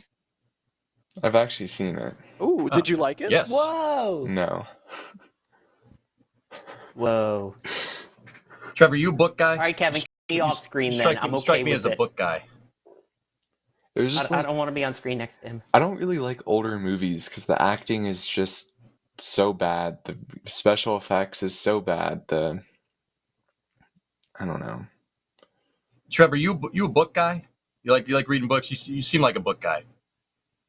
I do read books, but is the book not- full of math? Because that's the kind of books Yes. I understand Trevor Well, is enamored There's with. a book that October Sky My is based entire off of. bookshelf is math books, and there are a few physics books, and then nice. very, very few non-math or physics-related books. I was gonna say. Kevin, Sawyer just calling from purgatory. can you at least take Trevor off screen for that bad take and put either 2 S26s or me? I was gonna say, there's a book that October Sky, the movie's based off of, called Rocket Boys, and I think you'd dig it. It's by an engineer, by a fellow nerd. You know, like we all are here. You'd probably enjoy it. It's a good book. Good book. Very good book. Ask chat, they know. Chat knows. Kevin, my mom is a Capcom member. She will come after you. Oh, you don't want that, Kevin. You do not want that. Just wait till the after show, Kevin. I'm here for for the Yankee fan on Yankee fan violence. This is great. Oh, man. Excellent. Willow Baggins. Hey, I exist. Hey, welcome back, Sawyer. How do you feel about Ship Yeah, 26? Just out of curiosity. No comment. That's censorship. Willow Baggins, thanks for gifting a Red Team membership. All right. Do we have any more questions? Really? Again? Without the music, at least. Yeah. Oh, why did I say anything? Yeah, you shouldn't How have. do you like that thing so much, man? I don't get it. That Just a diabetic tune. kid is asking, what does décollage mean, and what language is it? It's French, and it means launch or liftoff, right? Separation. Ignite, décollage. Yes, 3, 2, 1, ignition, liftoff. Neat. Tuesday de Dio. I took 4 years of French and I didn't know a single one of those words. Besides maybe 12 years, 1, 2, 3. and I still can't speak it super fluently. Booster 13's asking, do you think after this launch, if Starliner is successful, will the hate stop? Nope. No. No. It's going to take a while for it to go down once it starts getting into the operational phase, you know. And even then, there'll be still people who say, it's not going to work too well, even though they can literally see it in front of their eyes flying up into space. No, it can't be. I'm telling you, man, that tribalism is not good. That's really bad for with commercial space. Now's not the time to pick brand loyalty. But, I mean, but don't get me wrong. Silly What's up? Tribalism for fun, though, like hating on Ship 26, is Yeah, okay. that's fine. Yeah. Oh, yeah, that's fair. As long as you're not I just serious don't- about Definitely. Like, it's just going back to it. I mean, Sawyer, you've been doing this, Jack, you've been doing this for a long time. Trevor, you're not so much. This won't make as much sense. But, once again, this isn't a slight against you. Just, that's cool to see younger faces in on this stuff, right? But, guys, I was around when the commercial launch market just imploded in the late 90s, early 2000s. And then, as Sawyer said a little bit earlier, me, Jack, and Sawyer, we were all here when the shuttle stopped flying, Constellation went out the door, and the entire hopes of the space program put on a commercial company that launched basically a CubeSat into space. Guys, we've seen the industry dry up before our eyes. We've seen going from something like the shuttle to nothing, to the Soyuz capsule. Believe me, you do not want contraction in the commercial industry at this time. It would be like snuffing out a plant before it grows to bear fruit. That would be awful. That's an awful thing to do right now. That's really, really, really short-sighted and ridiculous. I get The it. good thing is, though, What's we're up? not doing that. And just this week, Europe had a private company that was kind of made some news. Rocket really? Factory Osberg. What? Really, Trevor? You're gonna That's a great you're transition. gonna steal Come the on. segue? Really? All right, go ahead. That was No, smooth. you can trade. Dude, do it. Go No, ahead. that was Okay. good. That was good. I'm here for Go it. ahead. Fine. Yeah, so they completed their first initial firing. So there were 4 engines on the test stand where they started with just one. And then, as you could see there, ignited a second. Then a few seconds later, a third, and then the fourth. And I think they were running all 4 for something along the lines of 8 seconds. And this was the first time they had 4 of these engines firing together. The vehicle that these engines are going on is eventually going to have 9 engines. I believe Adrian reached out to RFA for comments, and they said that over the coming months they're going to install those remaining 5 engines before conducting that 9 engine static fire.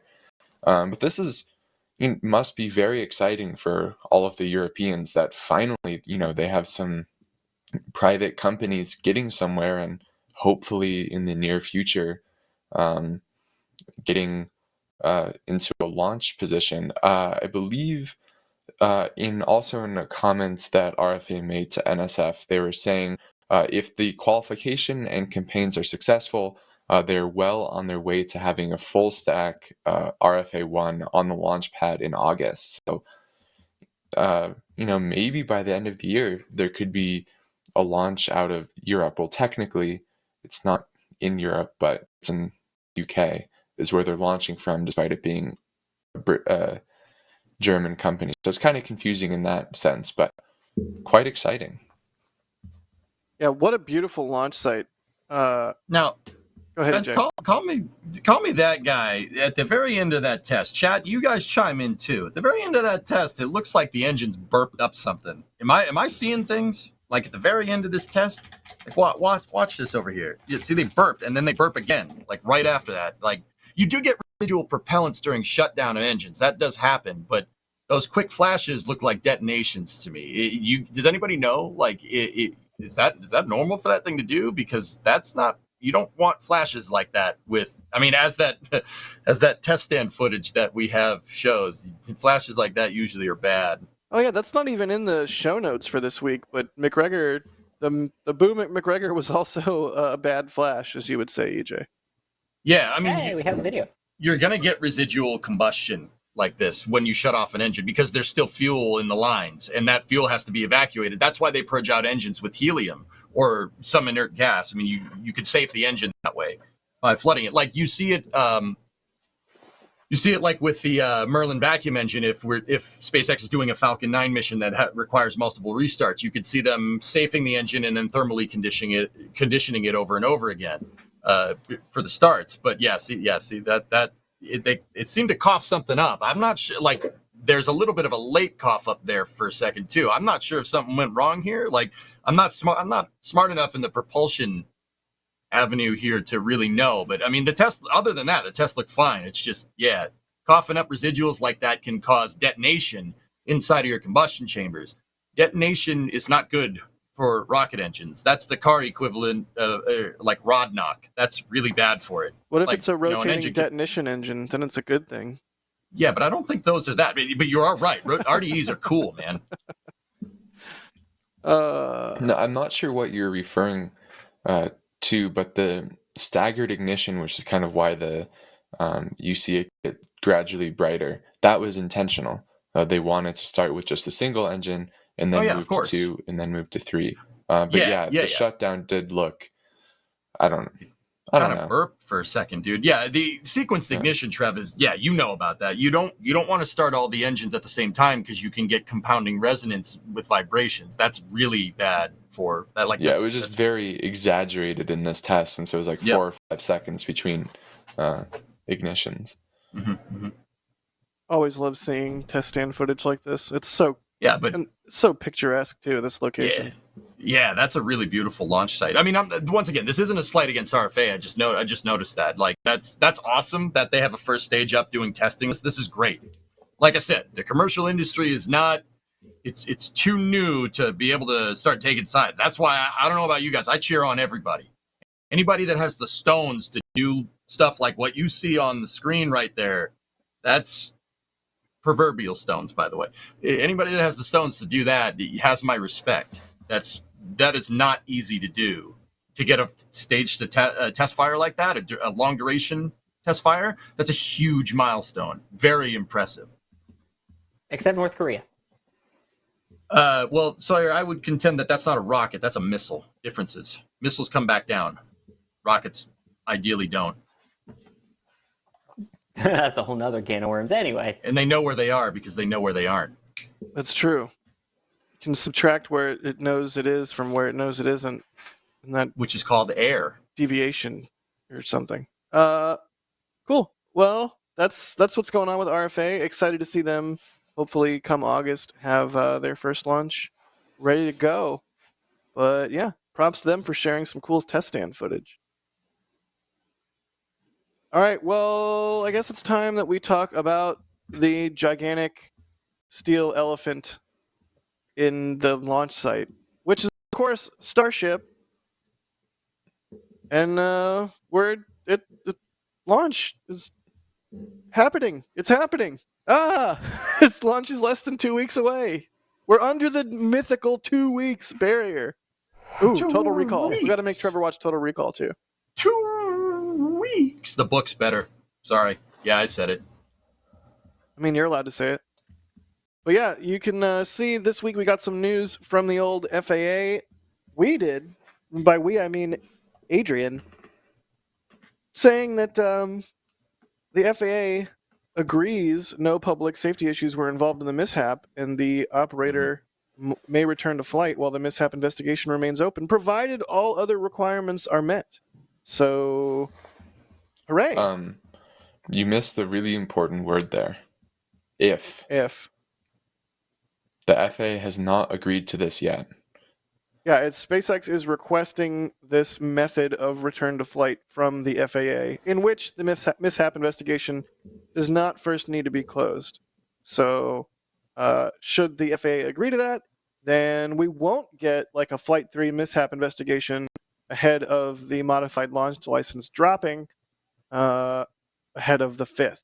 Of course, the tweet from SpaceX announcing the flight on the 5th said the same thing as it did before Flight 3, which was pending regulatory approval. That's sort of the key I know statement Chat loves there. those words. Right, You guys Chat, love those words. Chat does love regulatory feel- approval. I feel the Who sieve through the stream. I can feel it. Hey, at least there's no fish people involved this time. At least not that we know about.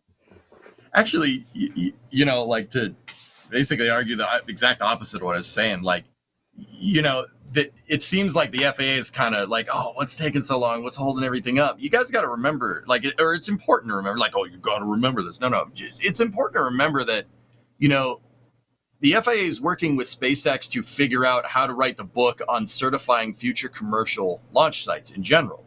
Boca Chica is the first all-commercial launch site that the FAA is approving.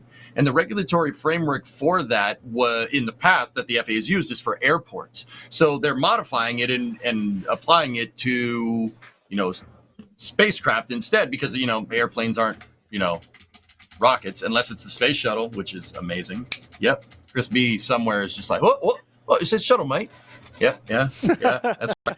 So understanding that, they're writing the book on how commercial space transportation and commercial launch and commercial space center operations are going to be done in the future is hugely important. I can't think of a better commercial contractor to do it than SpaceX, right? You're basically figuring out the regulatory framework for using full rapid reusability, launching every single day. Because what the FAA is trying to do is get rockets to commingle with airplanes in the same environment that they haven't been removed from, right? They're trying to get everything to jive together and make rockets just another thing that we do. And that regulatory framework that SpaceX is helping them working on, yeah, I said it, they're working together. Anybody that thinks they aren't doesn't understand the issue here. The fact that they're working with them on developing regulatory framework for future commercial launch sites means one day we could see launch sites pop up like airports. That would be fantastic. I don't know about you guys. I think, you could make the argument that they're slowing SpaceX down, but I'll take a couple of months here to build out the regulatory framework, which SpaceX has a lot of say in. They're definitely working together on this to be able, like maybe in 20 years to take a trip into low Earth orbit for a vacation. Maybe we don't go to Florida. Maybe we go to Florida to get on the rocket and fly into space and take a vacation up there. You know what I mean? This is establishing this regulatory framework now is a way to The only bolster reason and I would leverage. want to go to Florida. Oh, come on, man. Florida's amazing. There's rockets and race cars and Mickey Mouse right next to each other. Mm, Oh my! Race cars? Mm. Really? Nothing? I can get race cars You can take elsewhere. pictures. There's race cars elsewhere. And also, don't wanna go and also fast, turn left? No Mickey Mouse, which is a plus if you ask me. Fine, Florida doesn't want you either. Yeah, good. I don't want it. Hey, look, SMH my head. Hey, look, it's Space Coast Yeah. Live. Yeah, In- Florida. It's beautiful, isn't it? You should really want to go It's there. flat and boring. We did learn some interesting tidbits, though, about what happened in Flight 3. So there were a few interesting bits, like we learned that the propellant transfer demo was successful between transferring propellant from the main tanks to the from headers to main tanks. And then we learned that the reason why Starship lost control in orbit, they believe, was there was kind of a blockage or something in one of those attitude control thrusters that prevented it from firing. So they have on Flight 4 hardware increased the amount of attitude control thrusters. And then they were correctly saying that, without attitude control, you can, when we're going for reentry, that was kind of a problem. So reentry was both in the wrong orientation and had higher peak heating than they anticipated. But on this next flight, they're making a few other changes. So for example, they're going to jettison the hot staging ring on this flight. Unfortunately, they didn't really give details on why they want to do that, but we can speculate here in a sec. And then also, on this next flight, they're going to attempt the flip and burn maneuver. So if they manage to make it through reentry, just like we saw on SN8 through SN15, it'll do the fun woo and hopeful landing. Wow. Okay. Well, woo. Oh, okay, You yeah. saw them live. You shouldn't. Yeah. That's not. Sure. No. You're good, Trevor. Yeah. Woo. Yes. Please continue. Woo. Excitement Fun guaranteed. Cool. Yeah, excitement guaranteed. And then on the booster, we learned that 6 of the engines during the boost back burn started shutting down a little bit early after successful ignition of all 13. And then those 6 engines were they didn't attempt to ignite them. They were, there must have been some piece of software that said because these shut down early during the boost back burn, we're not going to attempt to use them for the landing burn. So then, of course, they were never going to reach the ocean's surface. However, they think that it was once again some blockage in the filters, so they are adding even more anti-blocking measures. I don't really know what those changes entails, because unfortunately we can't actually see them working on that at Starbase.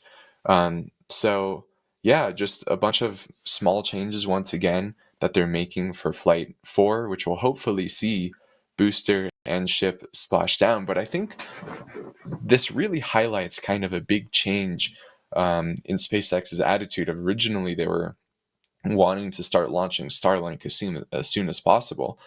But now it certainly seems like they don't really care about launching Starlink as soon as possible and would rather get to full reuse as quickly as possible, which I think probably makes a lot more sense, since expending these vehicles for Starlink satellites was never going to be financially worth it. Yeah, that makes sense. And Falcon 9 is holding its own with an insane number of launches per month so far this year. Yeah, makes Trev, sense. I mean, we needn't look no further than who Starship's biggest paying customer is right now, right?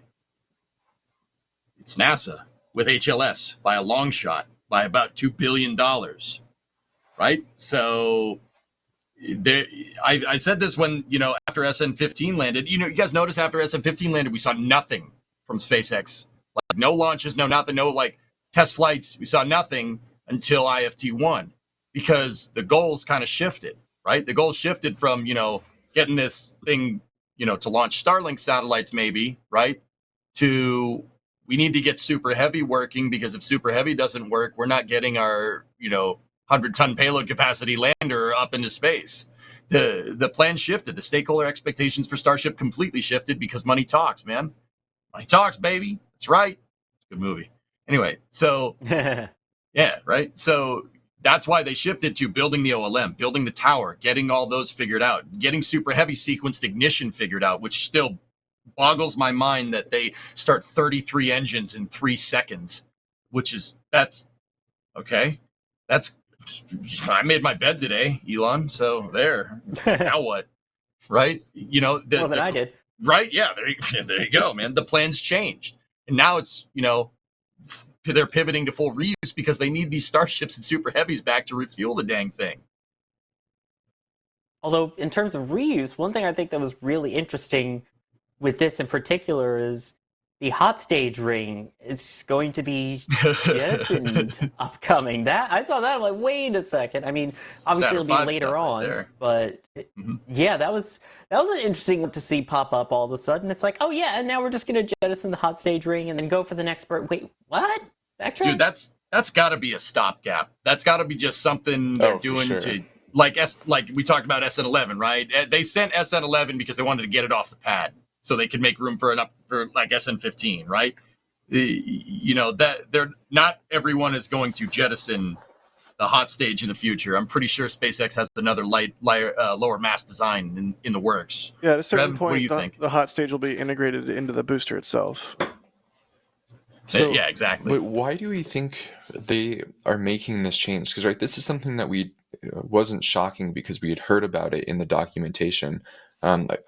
I think it was with the FCC and FCC documentation, they had talked about how they were going to jettison the hot staging ring, but then they didn't attempt to do that on flights 2 or 3. So I wonder what piece of data did they learn during flight 3 that made them think, okay, we really need to jettison the hot staging ring, and moreover think, this is a fine temporary design decision. Like, was it just because they noted that it was to reduce vehicles' mass, but what about that was really a problem? Was it that it moves the center of gravity too far forward? Was it that it makes reentry, you have more energy, so therefore reentry is harder? I'm skeptical of that, but it was certainly an interesting comment that I'd really like for Elon or Gwen or someone on X to add more on. Yeah, how much mass reduction He can said you really moron. get from deleting the hot stage ring? Like what, like 6 tons, 10 tons? I can't imagine it's that much, but maybe it's I think less it of must a be CG. yeah. That's where I was going. Yeah. Maybe it's less of a straight numbers thing and more of a where that mass is on the stack versus Yeah. the grid fins versus everything. So, It- yeah, It's got to be control systems and center of gravity for landing. Like, there's really not much else that can be, right? I suppose you could make the argument that it could, land, if you jettison that, that's jettisoning dry mass. It gives you more delta V to land. You have a little bit more margin. But I mean, we know that boosters in the future aren't going to do that.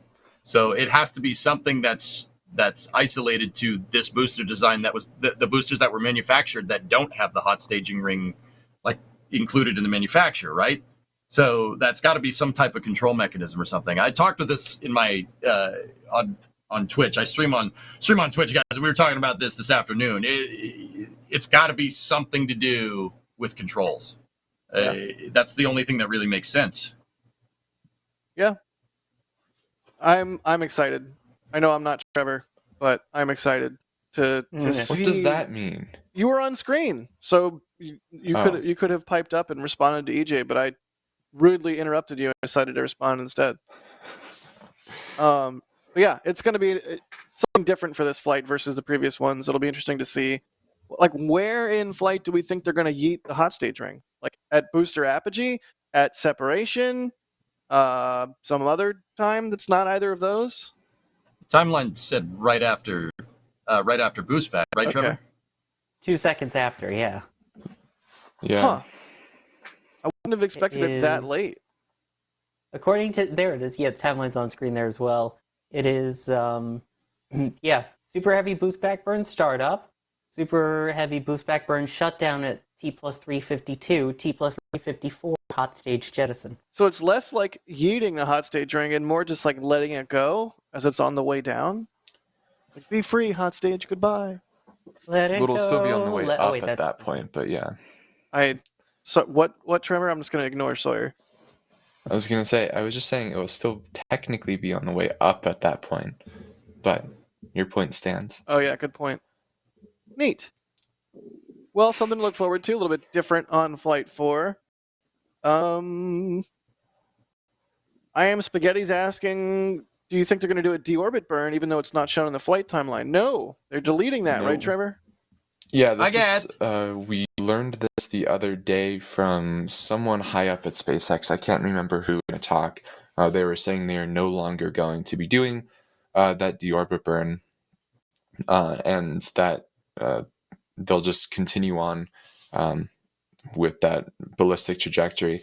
And this certainly, to me, highlights that I don't think that flight 5 is going to be going to orbit, since they'll want to test the deorbit burn before going to orbit. And since that's not going to orbit, I really don't think Starship V1 is ever going to orbit. I suspect they're just going to be learning how to re-enter these vehicles on these V1 flights, and then once they're at V2, maybe do one more of these suborbital test flights, make sure you can do that deorbit burn, make sure you have all of the attitude control, that you don't have problems with the payload bay door, etc., and then hopefully even re-enter and catch that ship. But certainly a little bit of a change in attitude at SpaceX, and frankly, I think this makes so much more sense for Starship than what they were going for before. So like with Falcon 9, which is kind of the other end of the spectrum, where they just needed to get launching. They didn't care about reuse at first. It makes sense. And SpaceX was, launch this or die. It was that dire of a situation. When now Starship, SpaceX is easily able to go another year, without customer flights on it. By the way, if I may just really quickly read directly from SpaceX in regards to that, it does say that the flight path does not require deorbit burn for re-entry, maximizing public safety while still providing the opportunity to meet our primary objective of a controlled Starship re-entry. No, these are not reading glasses, but I just felt it looked better. It worked. It did work. Venting really picking up there at Massey's. It'll be interesting to see what 26 does. I think Sawyer is willing it to explode quietly. No, I didn't say anything. No, you didn't. You're right. You didn't. I'm sorry. I put that on you. That's my bad. Yeah, so we'll keep an eye on good old Kirsty. I don't know. I don't even know what to call Ship 26. Yeah. Tubi? Oh my.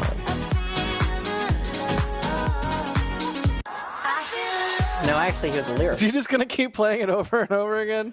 Oh, yeah, Why do you like this thing so much? It's a freaking tube. One other important thing that we may want to just highlight, since we started the segment with the whole FAA bit, where SpaceX is asking the FAA basically, hey, we didn't cause any risk to the public during our launch. Can we not complete this investigation before moving on?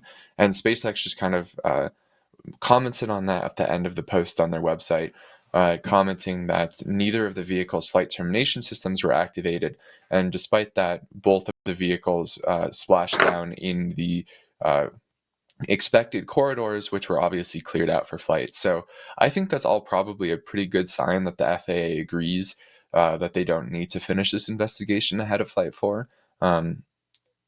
So I think good news. Yeah. Yeah, I mean, that's the first flight that didn't activate the autonomous flight termination system.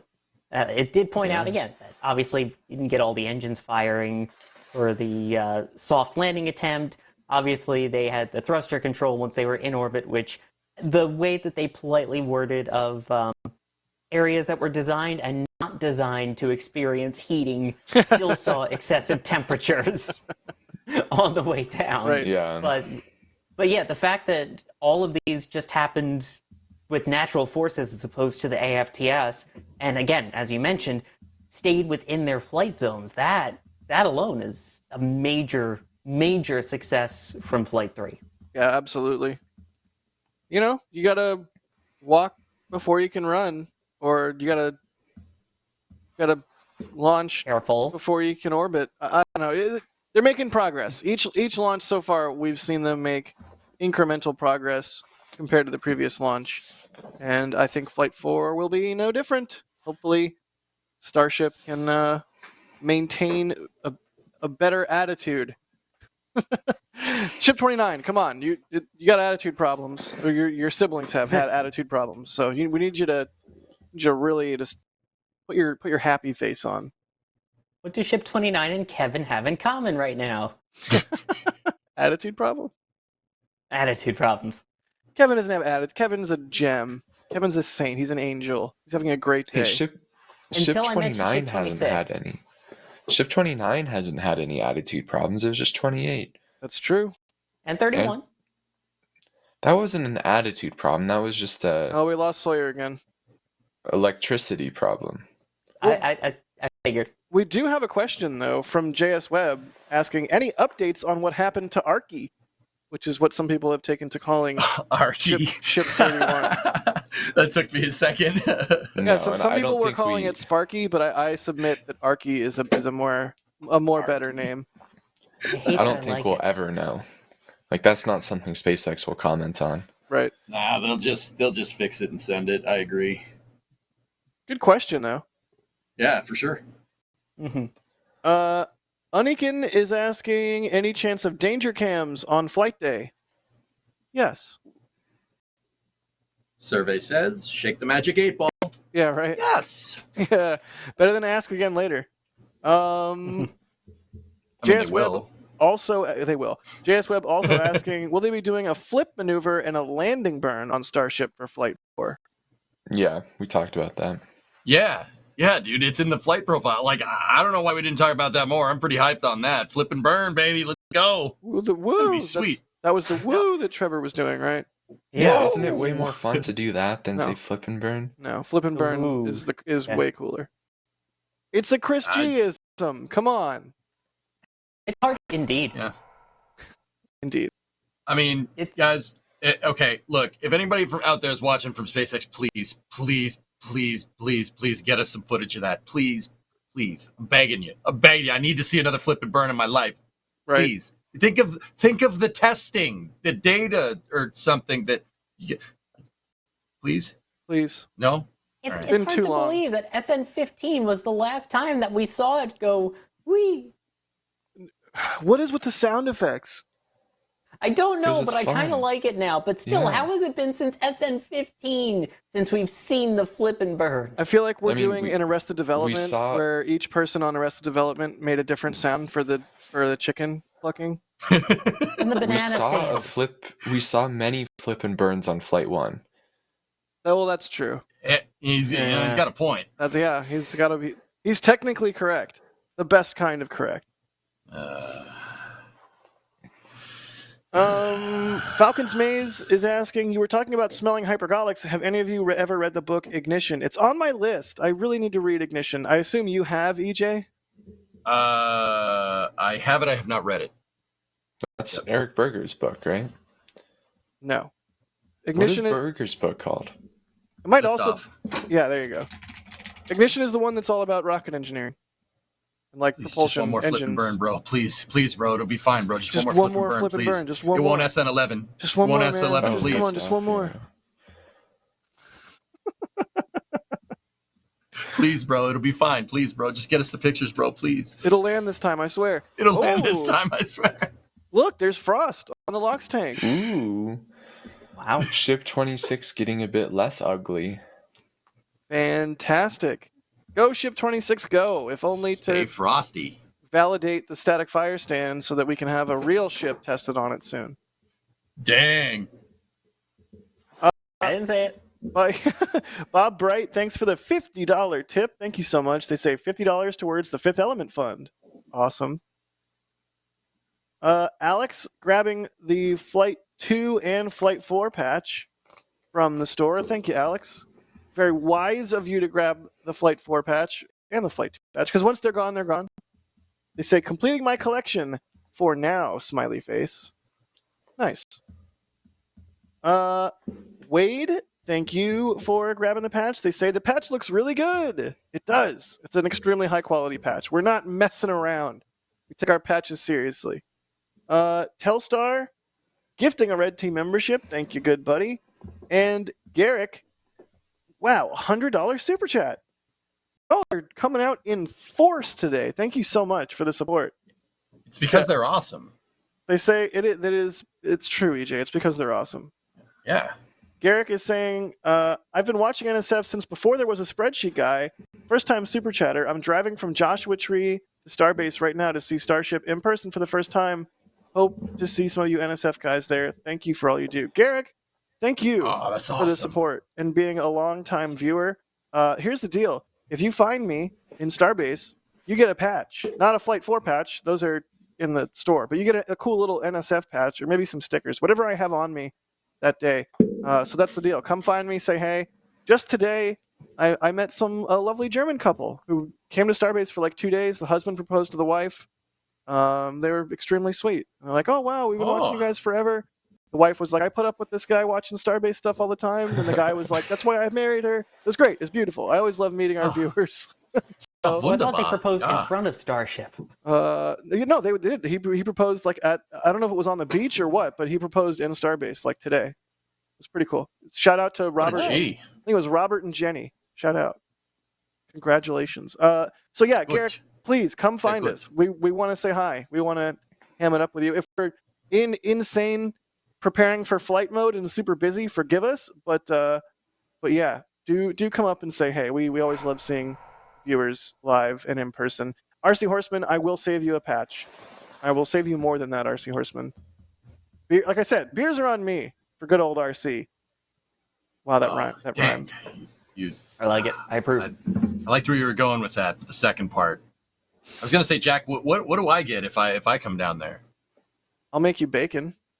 Oh, I'm in. All right. I can do. How do you feel about a bacon wrapped scallop?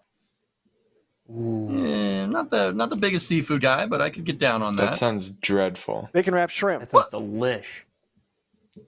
Bacon wrapped bacon. How about that? I'm in. Bacon wrapped jalapeno.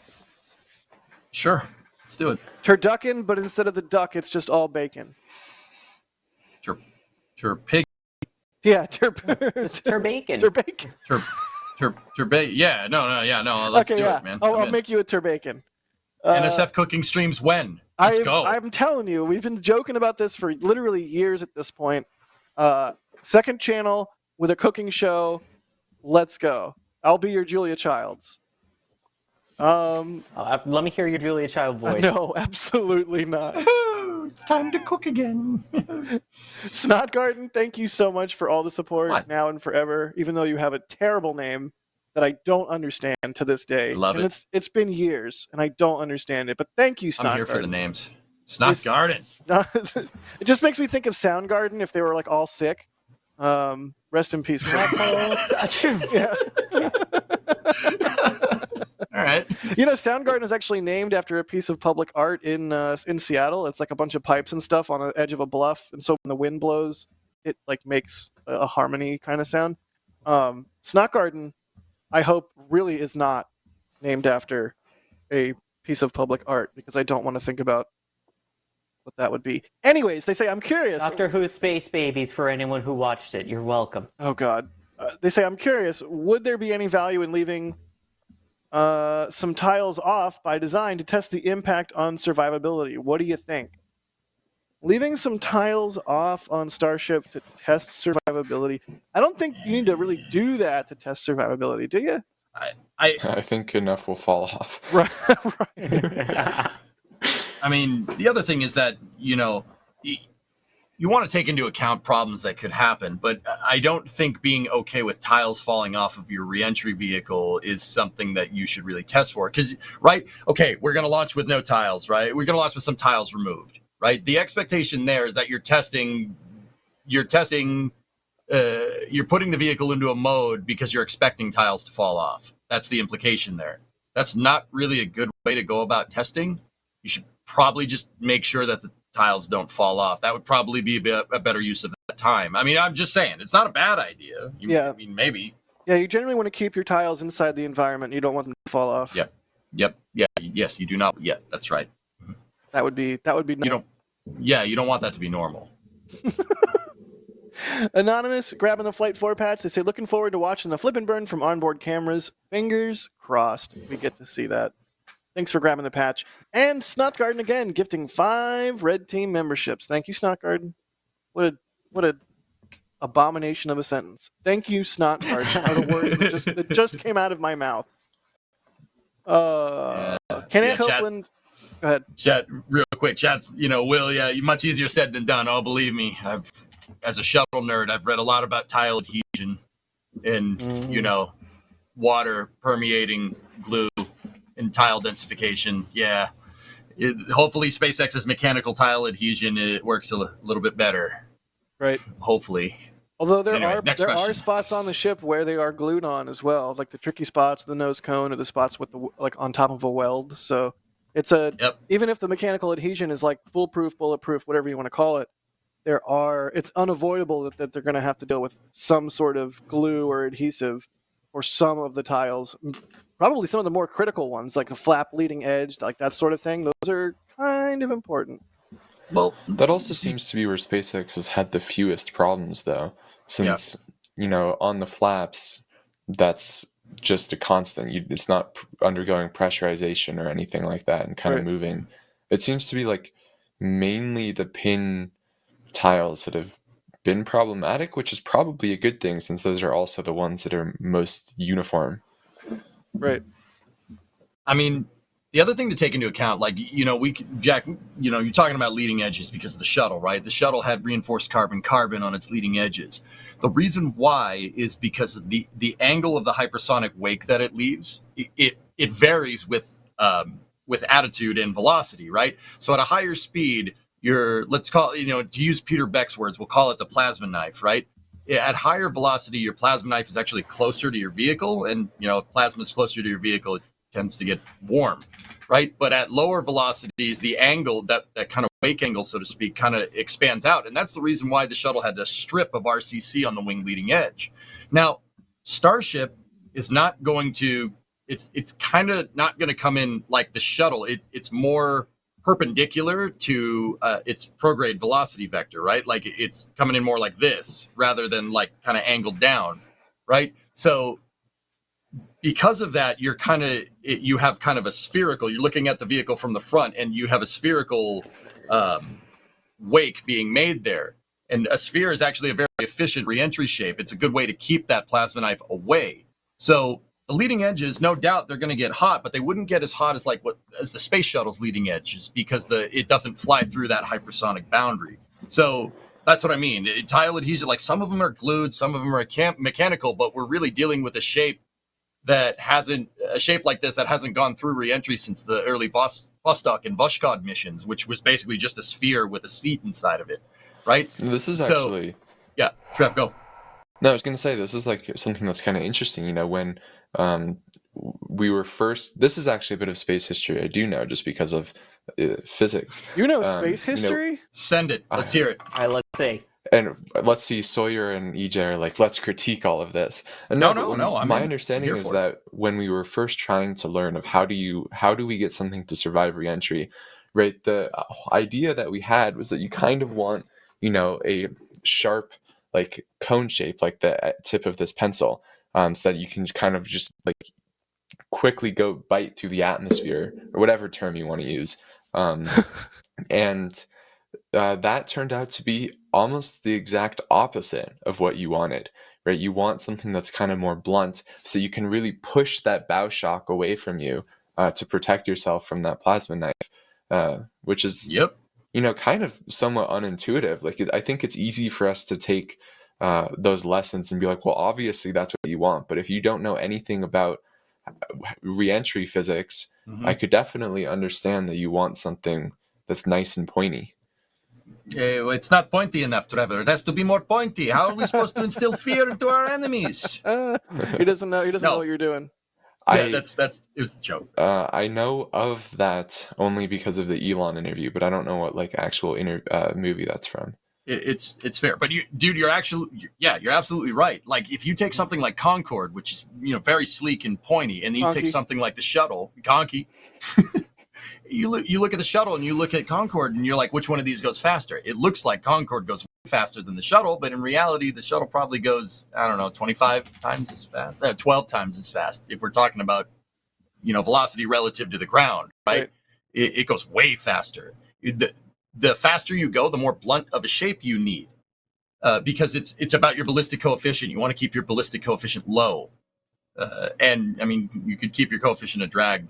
You kind of want to keep that low, but the other thing to take into account, like with the shuttle, right, is the shuttle flies awfully. It's designed to induce drag. It's supposed to fly like trash. Like NASA didn't just make the shuttle and then said, oh, wow, this thing doesn't fly very well. No.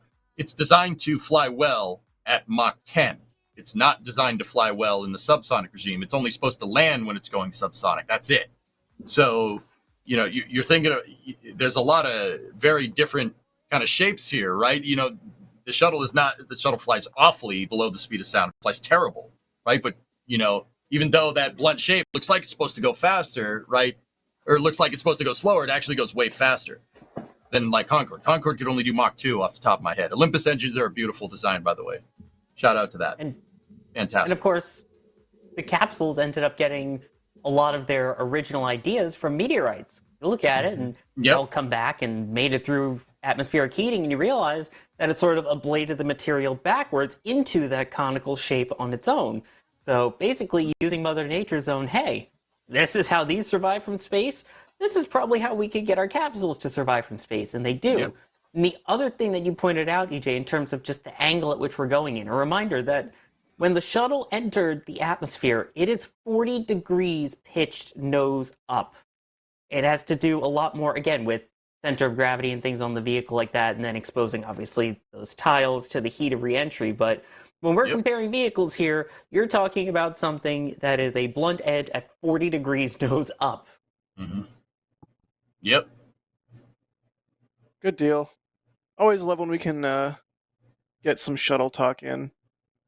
It's also interesting to note that the shuttle and Starship are supposedly going to fly a very similar reentry path. I mean, with any type of crewed vehicle or any type of something that's coming down, you don't want a steep reentry trajectory. You want to do the majority of your braking in the upper atmosphere and then, stay up there as long as you can and then fall back down. I mean, the shuttle, we could argue that the shuttle didn't fly very well. It fell with style, and Starship is going to do the same thing. But instead, at the very end, the shuttle would land on a runway and Starship will do the flip and burn of awesomeness, which I really need to see more, please. Yes, please. I think we can all agree. Yes, please. No? And- Question? No? You do? No. Okay, cool. Sorry. And I was just going to say really quick, and if you do like shuttle, don't forget, we have Shuttle Sundays whenever there's not an NSF Live on Sundays at 3 p.m. Eastern, 2 p.m. Central on Space Coast Live. And of course, you can catch up with all of our previous ones with the Shuttle Command. We have a whole playlist of them. yeah, Sawyer, what are we going to do next? STS 8? STS 8, yes. Excellent. I'm looking forward to that. Shuttle Sunday is always a treat. If only just so we can get the Burgonator waxing on about the shuttle. And then sometimes Philip shows up in chat, and I'm like, oh god, I have to sound smart. Philip is here. Don't hate us, Dad. As someone who is not super knowledgeable about the shuttle, like the people with me, I very much enjoy watching it because you learn a ton. Dude. There's so much about the shuttle that's just mind-blowing, so I would recommend. It really was an amazing machine. It was it's a heck of a design, dude. Amazing, beautiful, horrible machine. Here's my spicy take. People ain't gonna like this. Everybody talks about design flaws, this design flaws, that. I think the shuttle is a fantastic design. It's fantastic. You'd be hard pressed to find a partially reusable vehicle that can do what the shuttle can do for any more or any less complexity. I think the problems with the shuttle program was programmatic. It was the people pulling the strings, not the design. The design is fine. All right. I'll allow your take. spicy take. I don't know if I agree. Well, Trevor, what's your hot take? No, I was just saying that is a hot take. Yeah, reentry. It's the Bradley fighting vehicle of space. It's Pentagon Wars in space. Yeah. It really sucks Flamey, that... like in a flame trench. I mean, Jack, okay, so let me put it to you like this. If you have a better way of getting 12 tons of down mass, 12 tons back from space, let me know. And reusing your upper stage engines. Point taken, but I'm not a rocket that's engineer.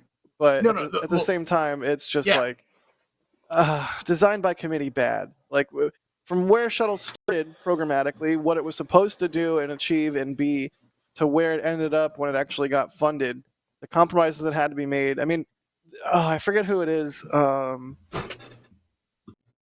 One of the longtime shuttle engineers who does the fantastic blog posts. Wayne Hale. Wayne Hale, yeah. I think it was Wayne Hale on one of his blog posts said, like the narrative of the shuttle being ruined by the Air Force and Congress is not accurate. Like NASA got the exact shuttle they wanted, etc. Like point taken. That said, I still feel like it suffered from trying to please all parties and be the one-stop shop when.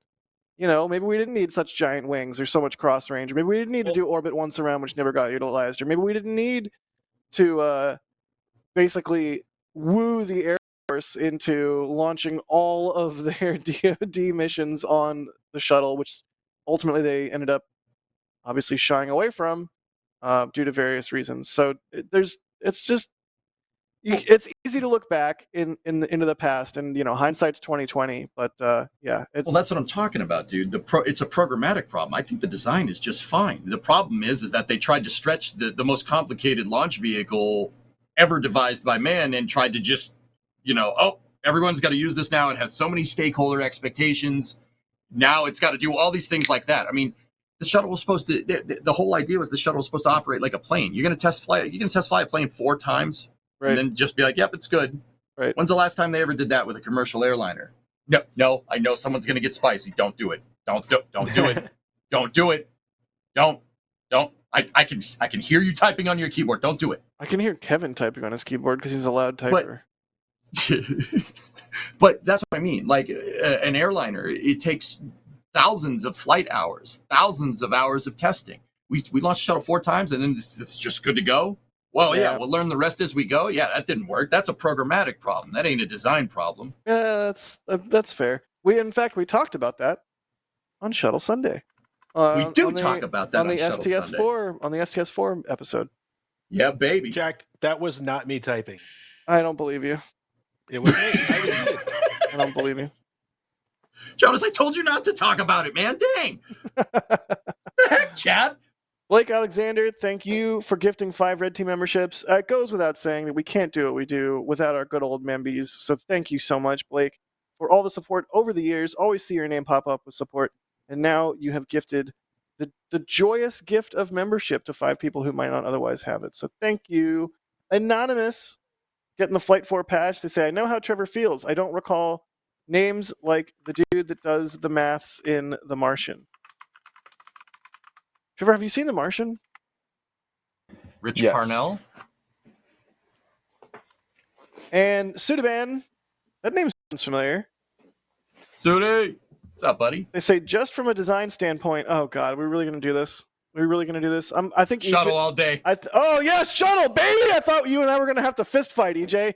Get that, Oh, hell no. Get that brand crap out of here. Do I need to go over the farewell dossier again? Somebody type farewell into chat for Nightbot. Here, I'll do it. Farewell. I think the only design positive that you had is that the engines weren't necessarily fully attached. Like you're not carrying dead weight. Right. All right, But, so I mean, otherwise, for those of you who American Shuttle. don't know about the farewell dossier, basically, and I'm probably butchering this, but there was a whole bunch of industrial espionage on both sides during the Cold War. Soviets spying on United States, United States Link's spying on broken. Soviets. The link's broken? Is that what you said, Sawyer? Didn't work for me. No. Yeah, it didn't work for me. All right, well, I gotta update that. Anyways, farewell dossier. Yeah, the page we requested does not exist. Oh no! Farewell dossier goes over a lot of these. They were called Line X, like industrial espionage actions, where the United States knew that the Soviets were spying on our industrial base, and then provided like blueprints, schematics, plans, things of that nature, intentionally to the Soviet spying operation that had flaws built into them in order to set them back. It's like a double agent kind of thing, but in espionage, industrial espionage form. Anyways, in the farewell dossier documentation from the CIA, it doesn't. I don't think it names the NASA administrator, but it cites a former NASA administrator saying that the Buran Incorporated designs provided through that Line X industrial espionage, anti-industrial espionage system that the CIA was running, and that they incorporated flawed designs into the Buran because of it. Ha! Take that, Buran lovers. I'm gonna have to find an update to that page though. But it is, of course, coming from the CIA itself. Like, it's the CIA saying, "Hey, look at this great thing we did." So take it with a grain of salt. But that is why I always bring up the farewell dossier when we talk about Buran. Anyways. People are, William, you're saying the shuttle is designed by committee. The shuttle is designed by committee, but the stakeholder expectations were clear on what that vehicle was supposed to accomplish. That's the thing. They knew what they wanted the shuttle to do. NASA had plans for it. Some moron didn't fund those plans, but hey, whatever. They had plans. They knew what they wanted to do with that vehicle, right? They were pretty straightforward stuff. If you look up the original National Space Transportation System program, they had ideas. They knew exactly what they wanted to do. I would contend to say that, like I said, I don't think it's a design problem. If the engineers say it's designed to do this, and you say, oh, okay, cool, but what if it does this? And the engineers say it's not really designed for that, and then you do it anyway, and it doesn't work. Whose fault is that? Is that the design's fault? The shuttle's just an amalgamation of metal and silicate tiles and wiring. Like it doesn't. It's not sentient. It doesn't have its own mind. If it doesn't do something that you want it to do, that's your fault. That's not the design's fault. All right, here we go. I found the appropriate page. I linked it in chat. Here's the quote. Contrived computer chips found their way into Soviet military equipment. Flawed turbines were installed on gas pipelines, and defective plans disrupted the output of chemical plants and a tractor factory. The Pentagon introduced misleading information pertinent to stealth aircraft, space defense, and tactical aircraft. The Soviet space shuttle was rejected NASA design, and it has a little 5 there. And when you go down to the citations, 5 says, conversation with James Fletcher. Oh, so it did name the NASA administrator. Conversation with James Fletcher, NASA administrator. So yeah, let me just read that one more time for all you Baran lovers out there. The Soviet space shuttle was a rejected NASA design. So saith a NASA administrator. I hope we can put that to bed. Yeah, Control F. Control F shuttle, Kevin. I mean, for all its design flaws, I mean, Baran did work. It worked on its first flight, yeah, landed back from space. That's pretty cool. But yeah, it did it once. I mean, then you kind of had the whole Soviet Union collapse and then a building collapse, but... Oh, the building collapse makes me sad. Yeah, I mean, you know, like my thing with Buran is that you're getting rid of your Energomash RD-0120s every time. Like, you know, putting 4 of them at the bottom of a core stage and expending it is kind of crazy, don't you think? A little bit. It's like, I don't know why. Who would expend really nice engines like that? Like 4 of them? Yeah, on I know, core right? Stage? Yeah. Who would ever? I can't imagine. It's just crazy. That's ludicrous. Why would you do that? Never. Speaking of That'd be ludicrous, really expensive. Let's talk about the ludicrous explosion that we saw at McGregor this week. We did touch on it a little bit earlier in the broadcast, but might as well bring that up. Boom! Kaboom! Kaboom! It's a boom boom. Like it looks like the Raptor let go and then caused something else on the test stand to let go, which not great. I'm sure Chad is going to ask, was this a Raptor 3? What were they? Why did it explode? We have no information. I don't know that we necessarily think it was a development version of Raptor or Raptor 3 or what. But either way, hopefully the tripod test stand at McGregor isn't out of action for too long. But I don't know. What are y'all's takes on seeing this? EJ, I'll let you run with it first. You want me to run with this? I want you to run with this. Does this go to show just how reliable or unreliable Raptor is? I don't think so. I suspect you don't either. Yeah, the only way you're gonna get Raptor to the point where it's matured to be enough to rely on it on a day-to-day flight is to do stuff like this. With that being said, as you said, I don't mean to echo your words, right? But we don't know what type of Raptor this is. We have no idea what they were trying to do. I don't know what they were trying to do. That's the whole. We can't really form an opinion. We don't know what the premise for the test was. With that being said, I think there's some stuff that's very telling from this failure here. If we just scrub back a little ways right at point of failure, I don't know if you can do that, Kevin. Can we do that? You see a pretty big explosion come from above the deck of the tripod and go up, and out of that comes a big black sooty cloud, and then you see whatever happened down low. If I'm looking at this right, and keep in mind, I'm not a propulsion expert. That looks like something on the methane side of plumbing failed miserably, like catastrophic impeller failure or something, because initially you see that puff of black smoke come out the top of the test stand. That means, you see the black smoke, and the black smoke is unburnt methane. So it must have been something around the pre-burner on this engine. Now, okay, so for people that, if I just said words and you didn't get it, so. But EJ, what's a pre-burner? Yeah, here we go. Yeah, if that didn't make any sense, Raptor has 2 pre-burners on them. They're basically jet engines. Pre-burner, I hardly knew. Oh, hey. These pre-burners, think of it like a jet engine, okay? And one of these jet engines is running with an extremely fuel-rich mixture. So a lot of fuel, a little bit of oxidizer. And another one is running with extremely high amounts of oxygen. So it's oxidizer-rich with a little bit of methane, right? And what these things do is they get the propellants to basically, they introduce a little bit of heat and a little bit of an explosion to these to get the propellants to spread out. Spreading out the propellants and then combining this fuel-rich gaseous and fuel-rich oxidizer mixture together gets you a much more powerful explosion. Think about it like, I don't know if you guys have watched Smarter Every Day with the carburetor video. Oh, how God, it takes yes. the gasoline Those are so good. and it atomizes it. Gasoline itself, yeah, exactly, dude. Gasoline is not, it's not really flammable. It's the vapors that are very flammable. That's why a carburetor drops the pressure in a venturi and allows the gasoline to spread out so it can combine with the oxidizer better. Raptor is basically doing that, but with methane and liquid oxygen. It's called a full flow stage combustion cycle for the uninitiated. It's like, this is cutting edge stuff, man. Electromechanical jazz, man. Anyway, so Why do they call We it a saw- carburetor? It seems kind of redundant. Shouldn't they just call them aerators? I don't know. Ask Mr. Carburetor. It's a bad King of the Hill reference. Anyways, please continue. Oh, it should be using propane, boy. I tell you what. But so knowing what we know about pre-burners now, right? You see a big puff of black smoke coming out the top there.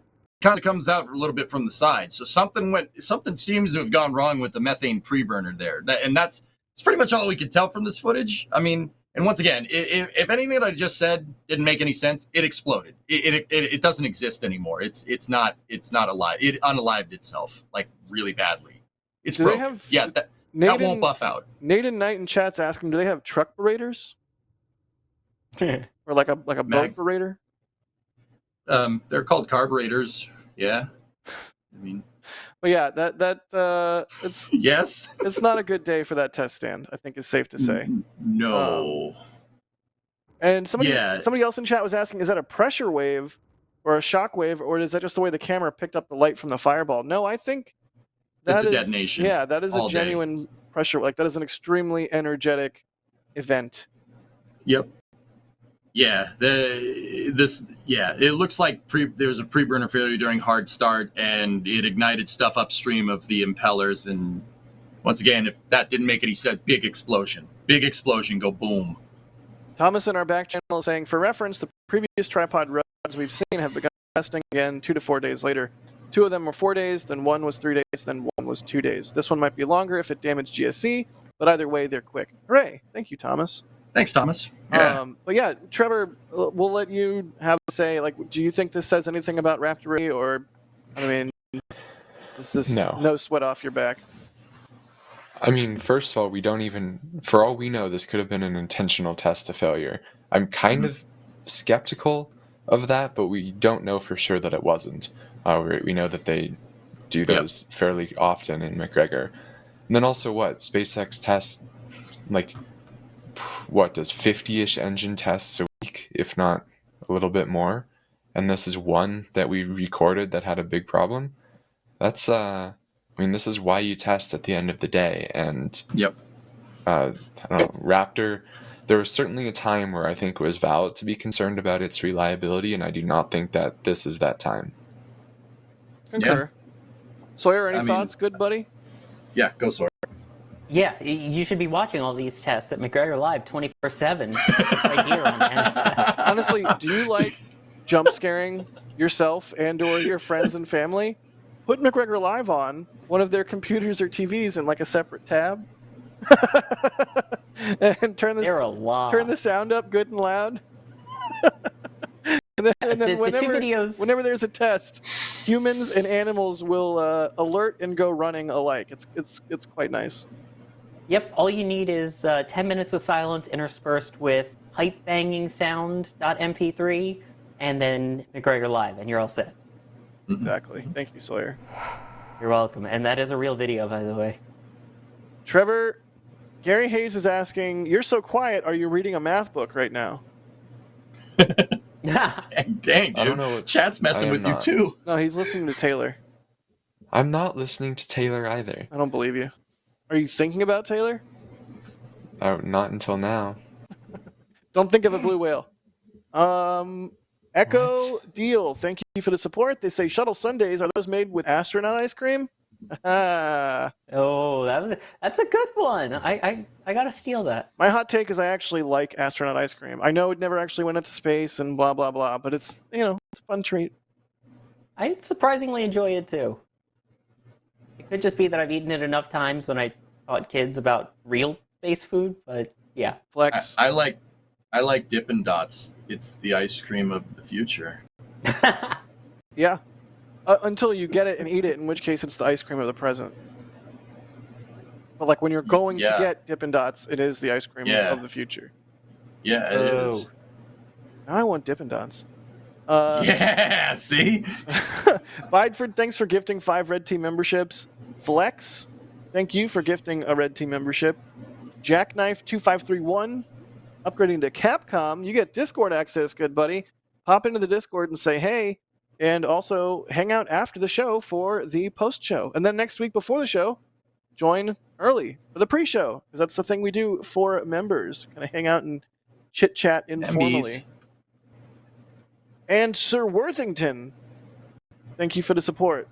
They say if anyone hasn't seen it, I highly recommend Bald and Bankrupt episode, sneaking into a launch facility to see the Buran. Ooh, yeah, I'll have to check that out. A lot of people have snuck in to see Buran. Just fair warning, Yeah. there's a lot of those on YouTube, Right. and some are better than others. I'll say that. Right. Mhm. I mean, if I was going to go to Russia and do some urban exploring of questionable legality, that would be high on my It list. seems- Like, It's Well, then you'd be in the wrong Kazakhstan. country. sorry, what is it? Belarus or Kazakhstan? Kazakhstan? Thank you. Carson Phillips, they say, is that the best ship behind Trevor? No, it's not, Carson. Nice try, though. Also, hi, Carson.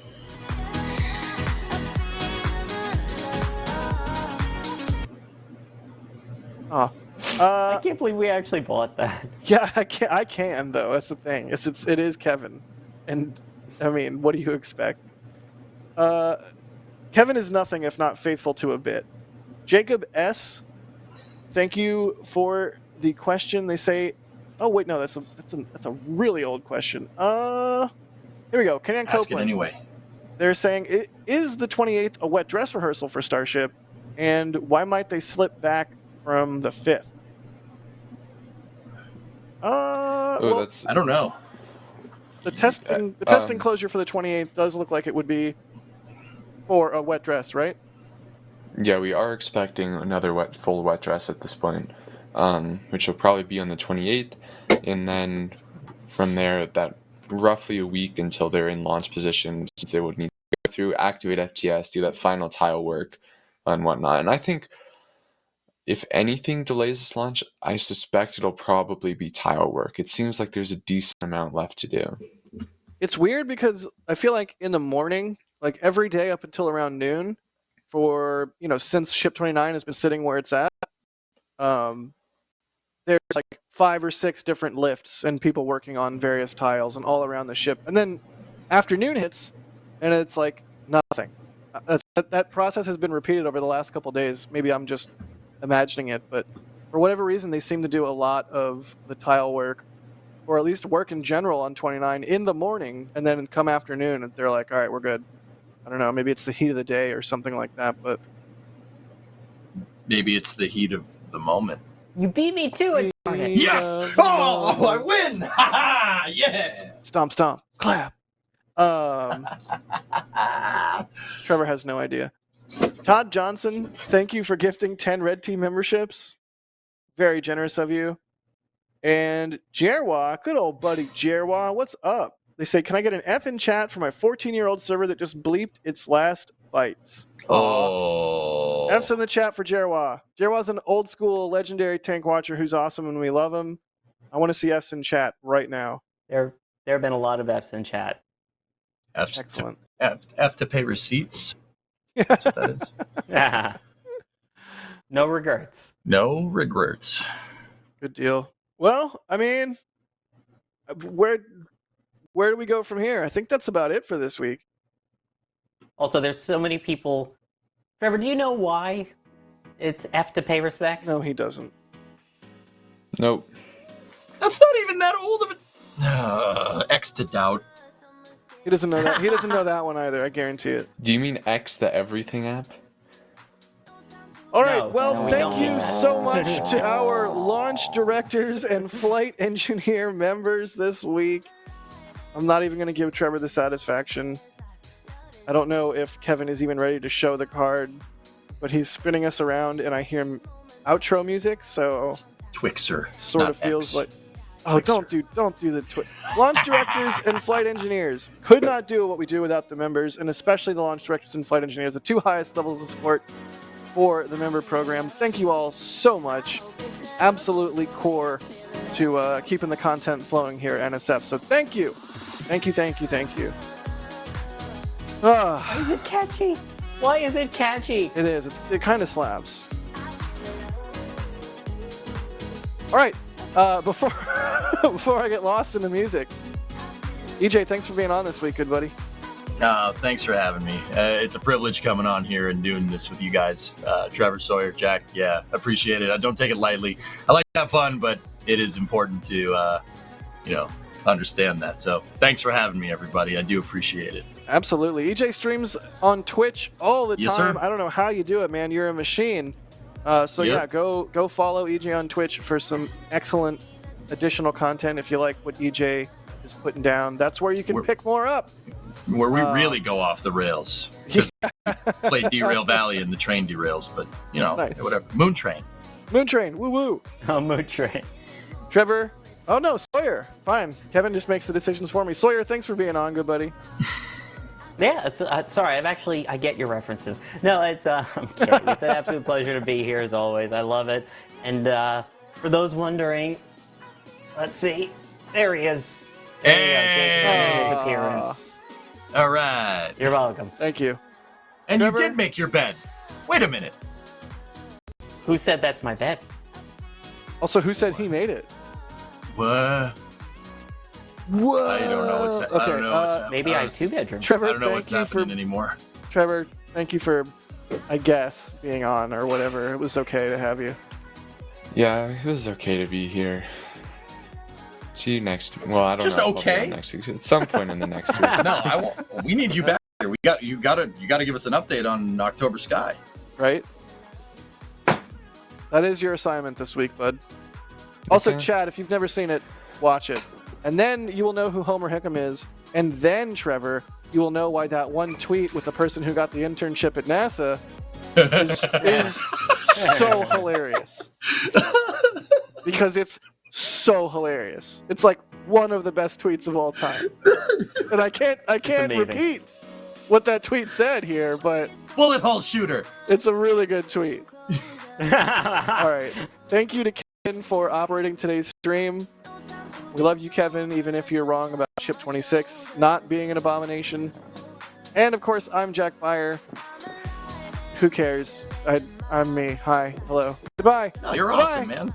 Thanks for Thank you, watching this week. Russell. 20 gifted memberships. Oh, holy everybody. cow. Russell Snodgrass coming out in force at the very end. Thank you, Russell. Chat, be sure you thank him. All right. That's it for the Flame Trench this week. Stay tuned. We'll keep you posted on Ship 26. Stay tuned to NASA Spaceflight on all the socials, Twitter, Instagram, Facebook. Twixer. It's not Twixer. It's the end the face. show. Can we end the show? Kevin, No. please end the Post show. for Kev The fun coming above never in ends. Discord. Yes, and there is a post show. All right, bye. And here we go.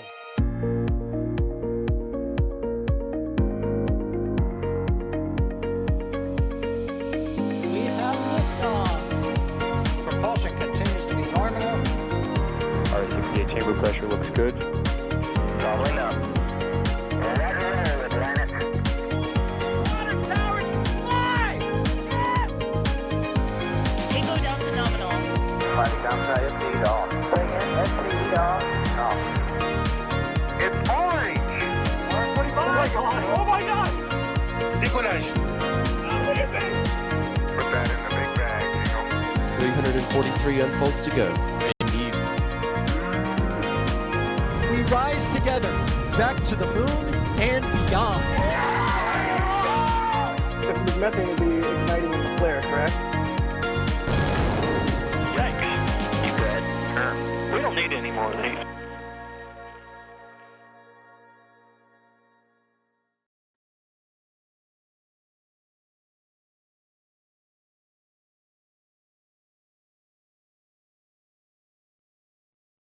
Someone just fart. For real? I heard someone ripping it. I did hear Dude, someone someone just ripped one. Someone ripped it. Dude, we heard it. Might need to change your pants after that one. Yeah, dude, that was loud. What the heck? No one's gonna own up? No, yeah. It was me unmuting when I was just coughing. Coughing. Cool. What's up, Mambies? Post show. Woohoo! MBs. Oh, Kevin, we had another picture of Jack we could have used. Kevin, typing test right now. Do it. Yeah, typing test time. Oh yeah, everybody, welcome to the post show. If you still see this, hi, I see you guys over there on Twitch, and everybody, we're still hot micing. It's the post show for the Membies And the Twitchies. and the Twitchies. All right, what typing test time? Let's do this. This is me How are we typing. doing it? Yeah, Trevor, give us a link or something. Hold on, let me find I'd also like to one. point out that Trevor uses an absolutely unhinged keyboard layout. Trevor does not use QWERTY. For everybody that doesn't know this about him, Trevor uses 24-hour time and what is it, Dorvac or some stupid, insane keyboard layout? Yeah, Dvorak. Stupid. You're stupid. What? I can show the members my beautiful keyboard. Do it. Let's see it. What the? It's an abomination. It's worse than Ship 26. It's so cool. It looks cool, but the keyboard layout is suboptimal. Stephen Davis It's literally in the back channel saying more that explains optimal. so much about.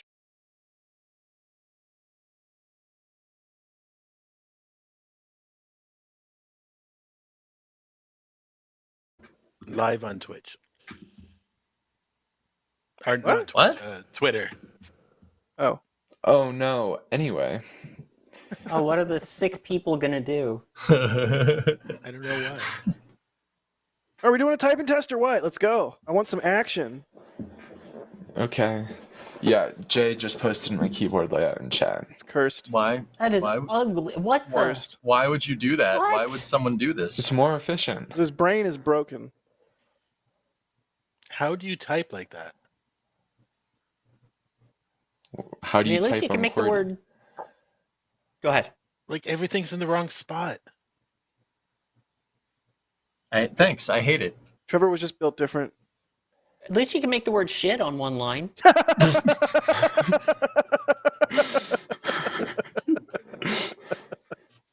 Sawyer with the important takes as always. M and A are in the same spot. Yes, everything else is moved around.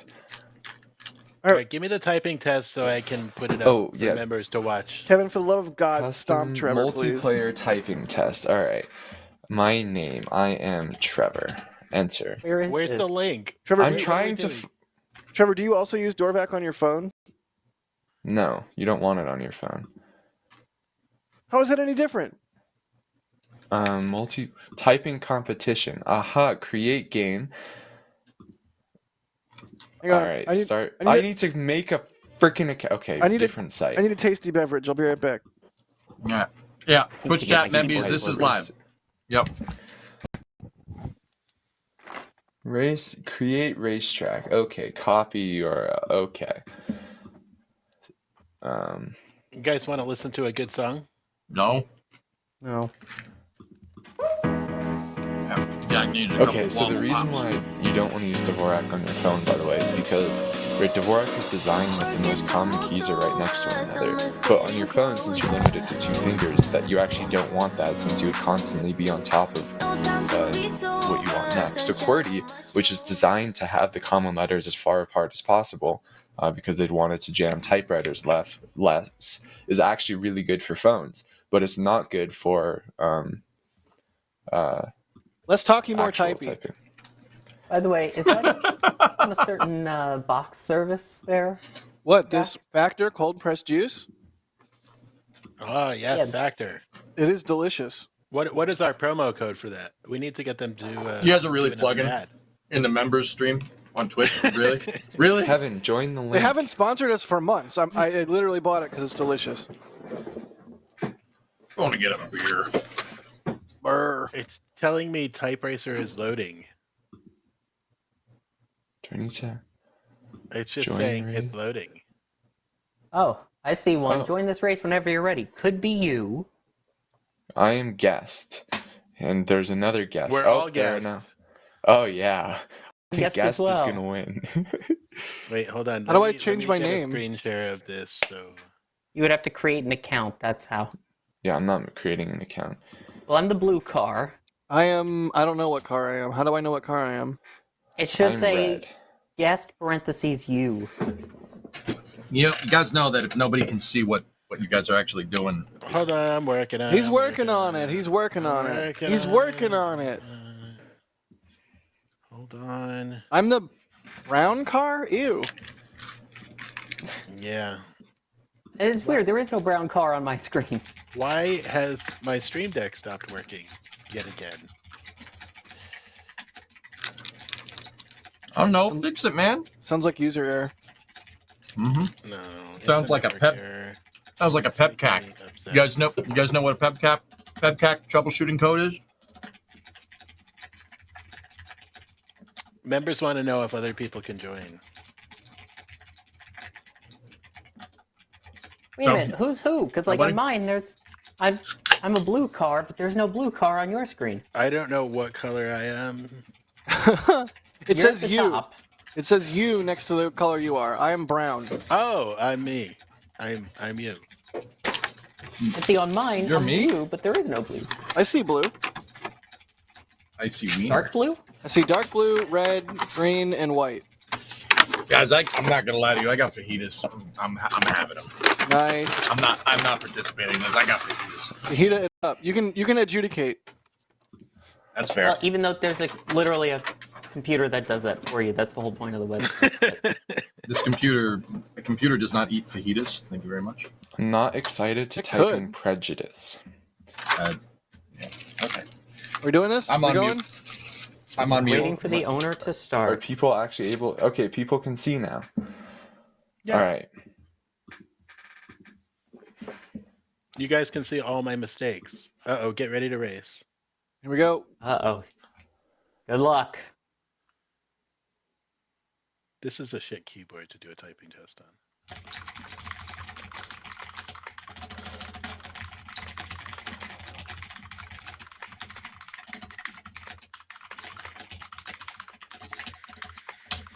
Moon 2 typers! Oh, I hate this. Ah.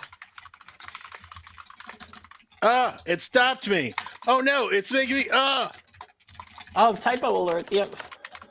This is such an awful test. Oh my god. That was What the awful. hell? Oh, would you sour, sore. Okay, done. I hate that Only it won't let you 67 mess words up. per minute. Yeah. Also, okay. it didn't capitalize suck. Earth correctly. 62, I third got place. first with a terrible typing speed. How did Normally I I'm come like in 40 next higher to than that. last besides the 0? All right, let's try. What is nitro type? Play. This is really fantastic post show. Typing Really, I test. only got 60. Typing test with Trevor.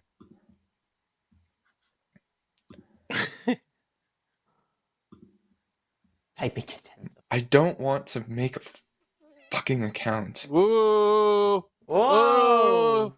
You said the bad word. Pew, pew, pew.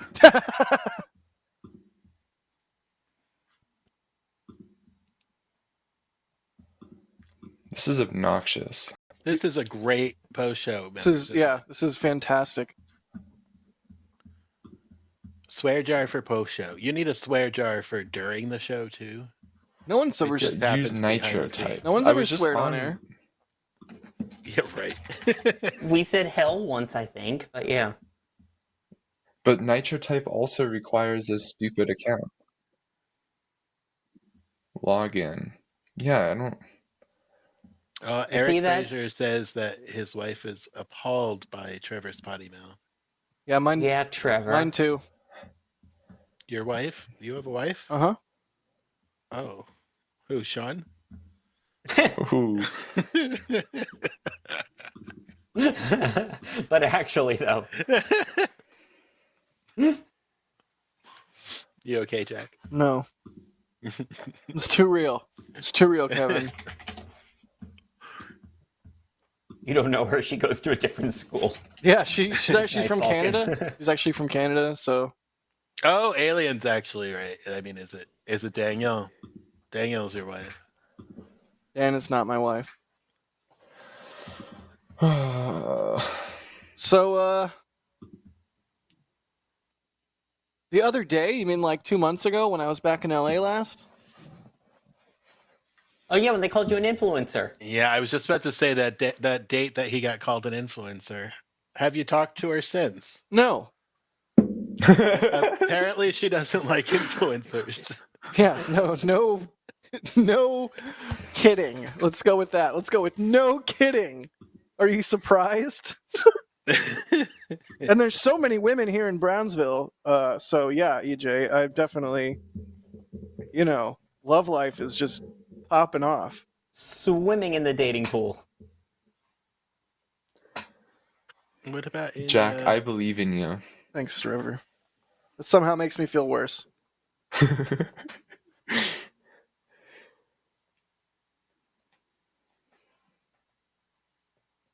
Me, I just code all day now. It's not exactly. He's married to his code. Hey, when this project is done, it'll be cool. Doubt. X. Everyone's always wondering, like, how is SpaceX's launch cadence looking for number of flights this year? What if there was a website that would graph all of that for you, make those predictions with first, second, third order trend lines? It'll be cool. You don't have to be lonely at TexasTankWatchersOnly.com. Nicely done, Josh. Nicely done. That's good. Thanks, I hate it.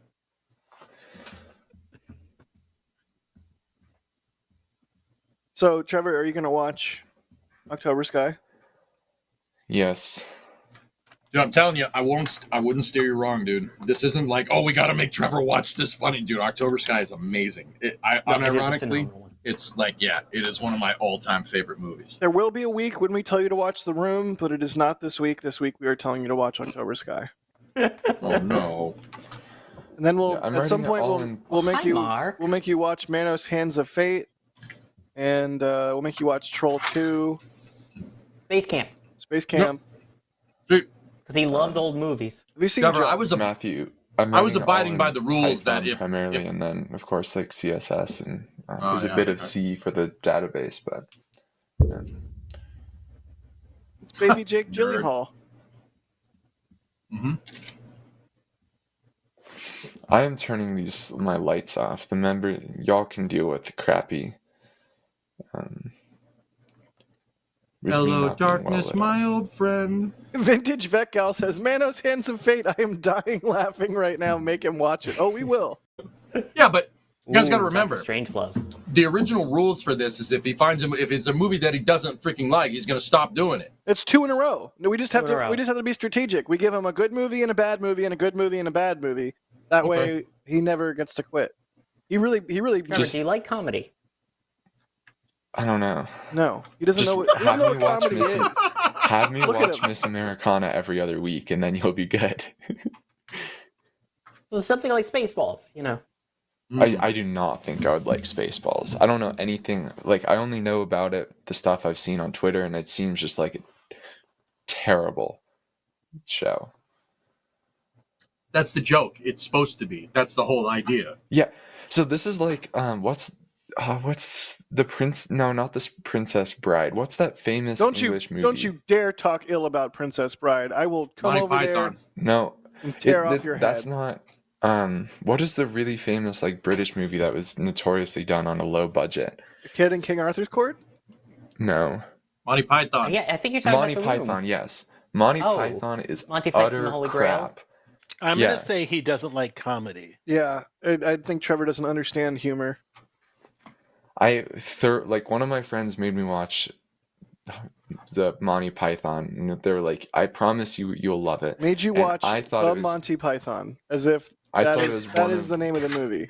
It's called The I thought Monty it was Python. one of the worst 2 hours or whatever I have ever had to sit down and watch. It was so bad. Trevor, just stop talking. You're gonna make people very angry with you. Nope, No, not they're listening. already Taking the angry. earpiece out. Nope, goodbye. Rashad Can't hates hear you these right bad now. takes anymore. Yeah, Flex says certainly a take of all time. Thank you. Someone agrees with me. Thank you. It is so crap. It is so crap that it's not even kind of enjoyable. Where is the humor in it? There is none. You're just wrong, Trevor.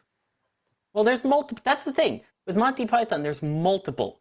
You've got Monty Python's Flying Circus, Monty Python and the Holy Grail, Life of Brian, Meaning of Life. Now for something completely different. That Yes. came from Flying Circus, but yeah. Faulty Towers, as a result, even though it isn't actually Monty Python, but with John Cleese. Don't worry, Trevor. What about Mr. Bean? We'll Trevor, culture you Mr. up Bean good. is? Huh? If that is one of your movies, you ever tell me to watch anything Monty Python, that is an immediate. That counts as 2 in a No, row. no, that are that's bad. not. You can't just change the rules like that. That's not how that works. Can't So move the bad. goalposts like that, homie. Sorry. That's not how that works. Let's see. What else we're gonna have to make Trevor watch? Have you seen The Martian, buddy? Yeah, Please tell me you've at least seen Armageddon. I've not. Oh yeah. Oh, Dude, why yeah. don't you just waste our chances, man? He's gonna watch Armageddon. He's gonna be like, I'm not doing this anymore. No, good week, bad week. Good week, bad week. We just have to be strategic about it. I'm the epitome of a dead parrot. Get that reference either, do you? He has ceased to be. He has gone to meet his maker. This is an ex-parrot. There's no more.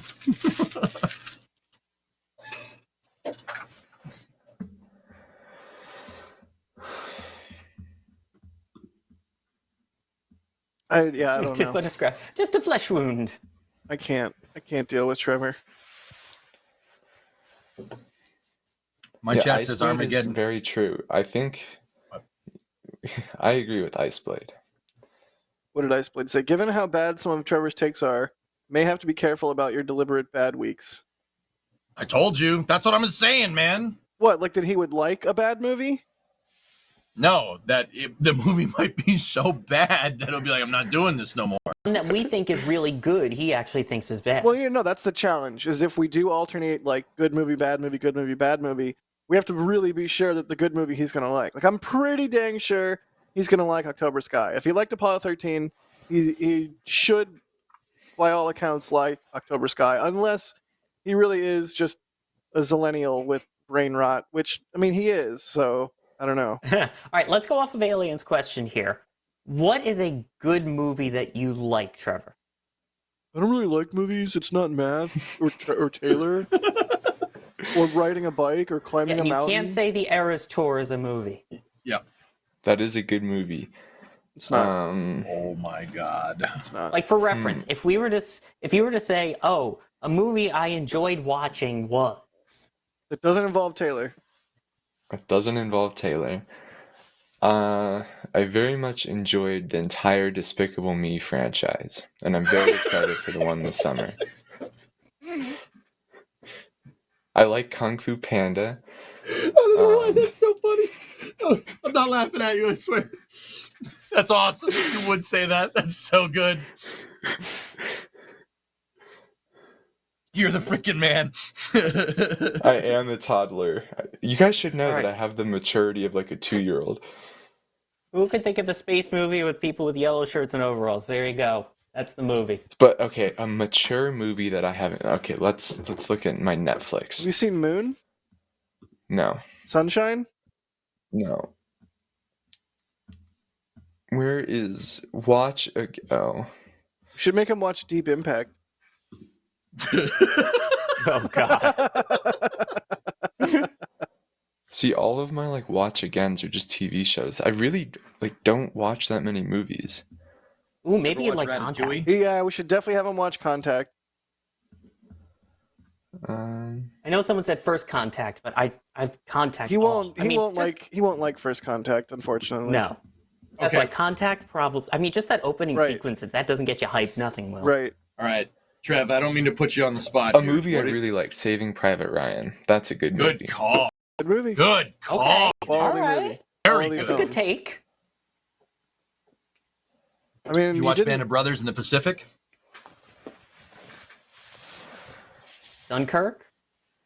I did see Dunkirk when it came out. What about Band of Brothers in the Pacific? Doesn't ring a bell. Okay, all right. This is not, oh my God, he did it. Band of Brothers is a TV series, and the Pacific are TV series. Band of Brothers is about the European theater, and the Pacific's about the Pacific theater in World War II, and they're made by the same people that did Saving Private Ryan. Watch them. They're fantastic. Okay. I'll second that. It's Sorry, literally Jack, some of before I deleted, the did you watch best. the beginning of the show? No. Thank you. Thank you. Hang on. I meant to do that. Thank you for telling Screaming me Eagles. before. Staring blankly as we're talking. Yeah. One day we'll get it, Jack. One day. God damn it. Piece of shit. Where is it? Swear jar. Flame Jack, Trench. you shouldn't use such Masters words. of the Air is good too. Trevor, I will tear off your head and spike it on the floor of a nightmare you can't possibly begin to imagine. I'm starting to begin to imagine it. You couldn't possibly. Chat, Alien's asking you about Full Metal Jacket. You ever watch that movie? Me? Yeah. No. Oh, Ooh, Apocalypse Now. that's a fantastic movie.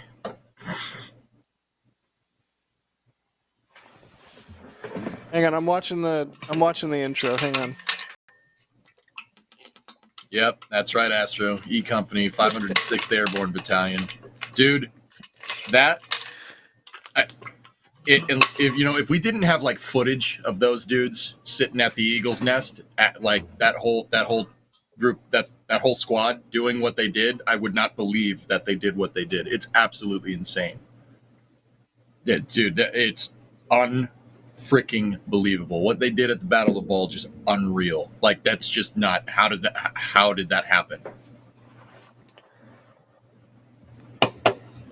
Ridiculous. Dude, just like, all right, this seems like a movie script. This actually happened. Okay. Yep.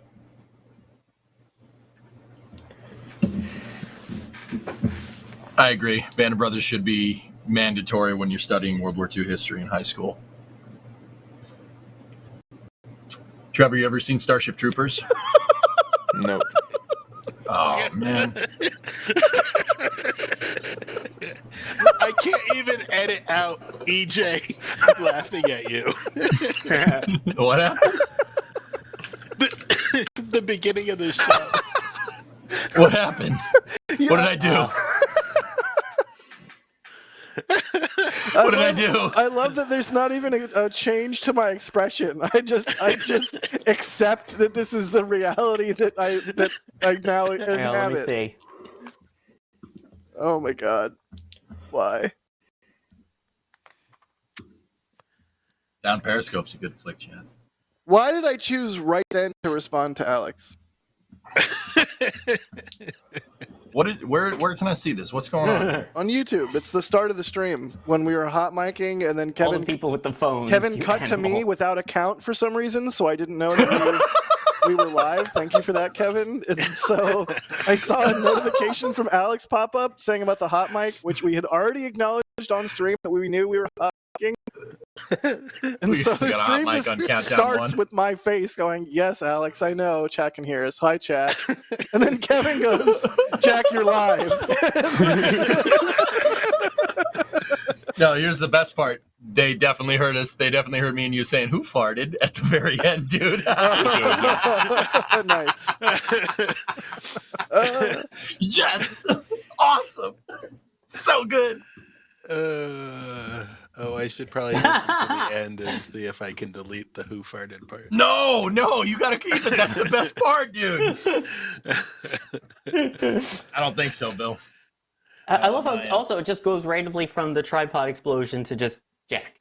Yeah, what was I saw it. the I'm like, what was the tripod explosion? I was trying to catch you out, and you didn't get it.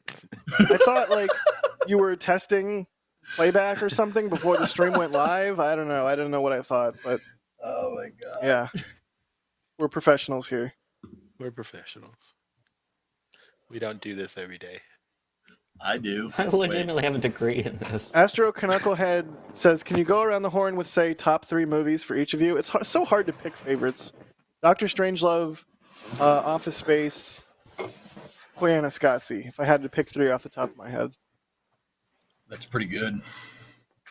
Oh, I'd have to go with Koyaanisqatsi. Come on. What's not to like about that? Yeah. My top 3 all time. Oh, Blues Brothers is number 1, and it's not even close. Oh. Fifth Element is definitely up there. I'm not sure it's top 3, but it's definitely up there. Luc Besson is a genius.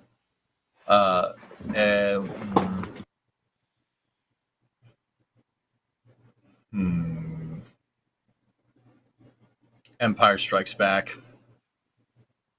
It's a fantastic piece of cinema. Where do you come down on the old Clerks argument of? I like Clerks, and I like Office Space too. No, all of the independent contractors on the Death Star, the second Death Star, the one they blew up at the end of Empire. Hey, man, anybody working on that Death Star knew the risk involved. Remember, roofers listen to their heart, not their wallet.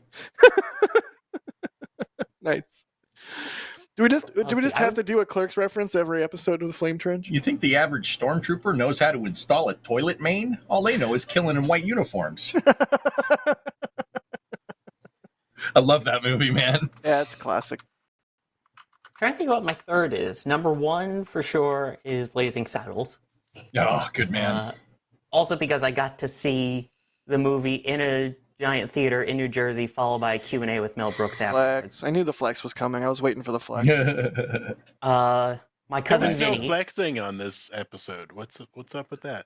37. I'm tired, all right? It takes energy to flex. 37. 37. My cousin Vinny's definitely number 2. The Utes. Which one?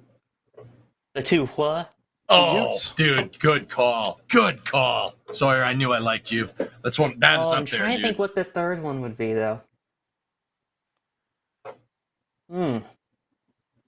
Yeah, Iceblade, I know. I'm talking about cinema-wise. Luke Besson's kind of a weirdo. Yeah. You watch The Professional, you kind of see some of that weirdness popping through. Anyway, sorry, I don't mean to interrupt. No, I need the time. I'm trying to think what my third favorite would be. Alien saying Pulp Fiction. That's definitely a classic. Army of Darkness, also a classic from Falcon's Maze. Yeah. War Games. Matt Z War says Games, Super speaking Troopers. Falcon's Maze. War Games is amazing. I don't know if Trevor would like it. It's one of my absolute very favorites. I mean, you got Baby Are you sitting there Broderick. talking about our back doors, Jack? You got nuclear weapons. I mean, what more could you want? You got Cold War goodness, all the cool graphics, like of the nukes flying. Like, oh man. Go right through Falcon's Maze. Mr. Potato Head, back doors are not secrets. Oh, that dude. Yeah, Falcon. Dude, War Games is awesome. I love that movie. Who lives in Seattle and doesn't know how to swim? All the diehards, yes. At least the first one. All right, I got it. Airplane. Classic. Oh, good call.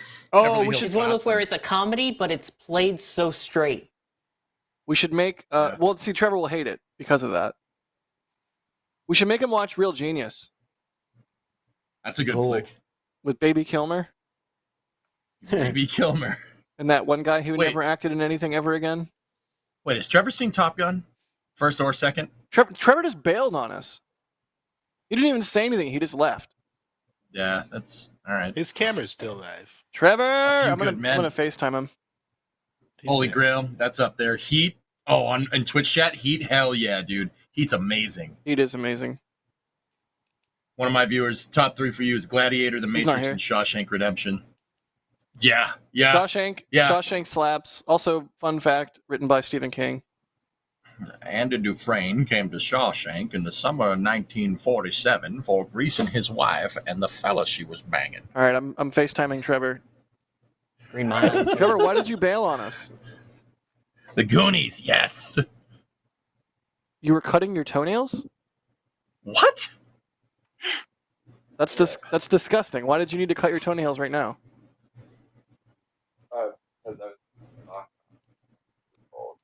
And Love that we can hear Trevor twice, Well. chat. I should probably cut my toenails. So I cut my toenails real quick. I'm broadcasting you onto the members chat, by the way. I know. Great. Okay, just making sure. All right. Also, 0 Hour. Yes, I have seen it. I Asper. watched. Go ahead. It was probably like a decade ago. I saw Airplane, or maybe Ah, it was all right. Airplane 2. I thought it was absolutely terrible. Oh, Airplane 2 is absolutely terrible. That's fair. All right, Trevor, come back. We miss you. Bye. Don't eat your toenail clippings. That's gross. No, don't. No, I know. No, I know. Who said Don't. that? That's gross. What No, the no, heck? Trevor. Ew, I can hear it. Oh, Trevor. Well, oh, I'm hanging up. Gross. Dude eats his own toenails. What the What the fuck? I do not. Trevor, explain yourself. That's disgusting.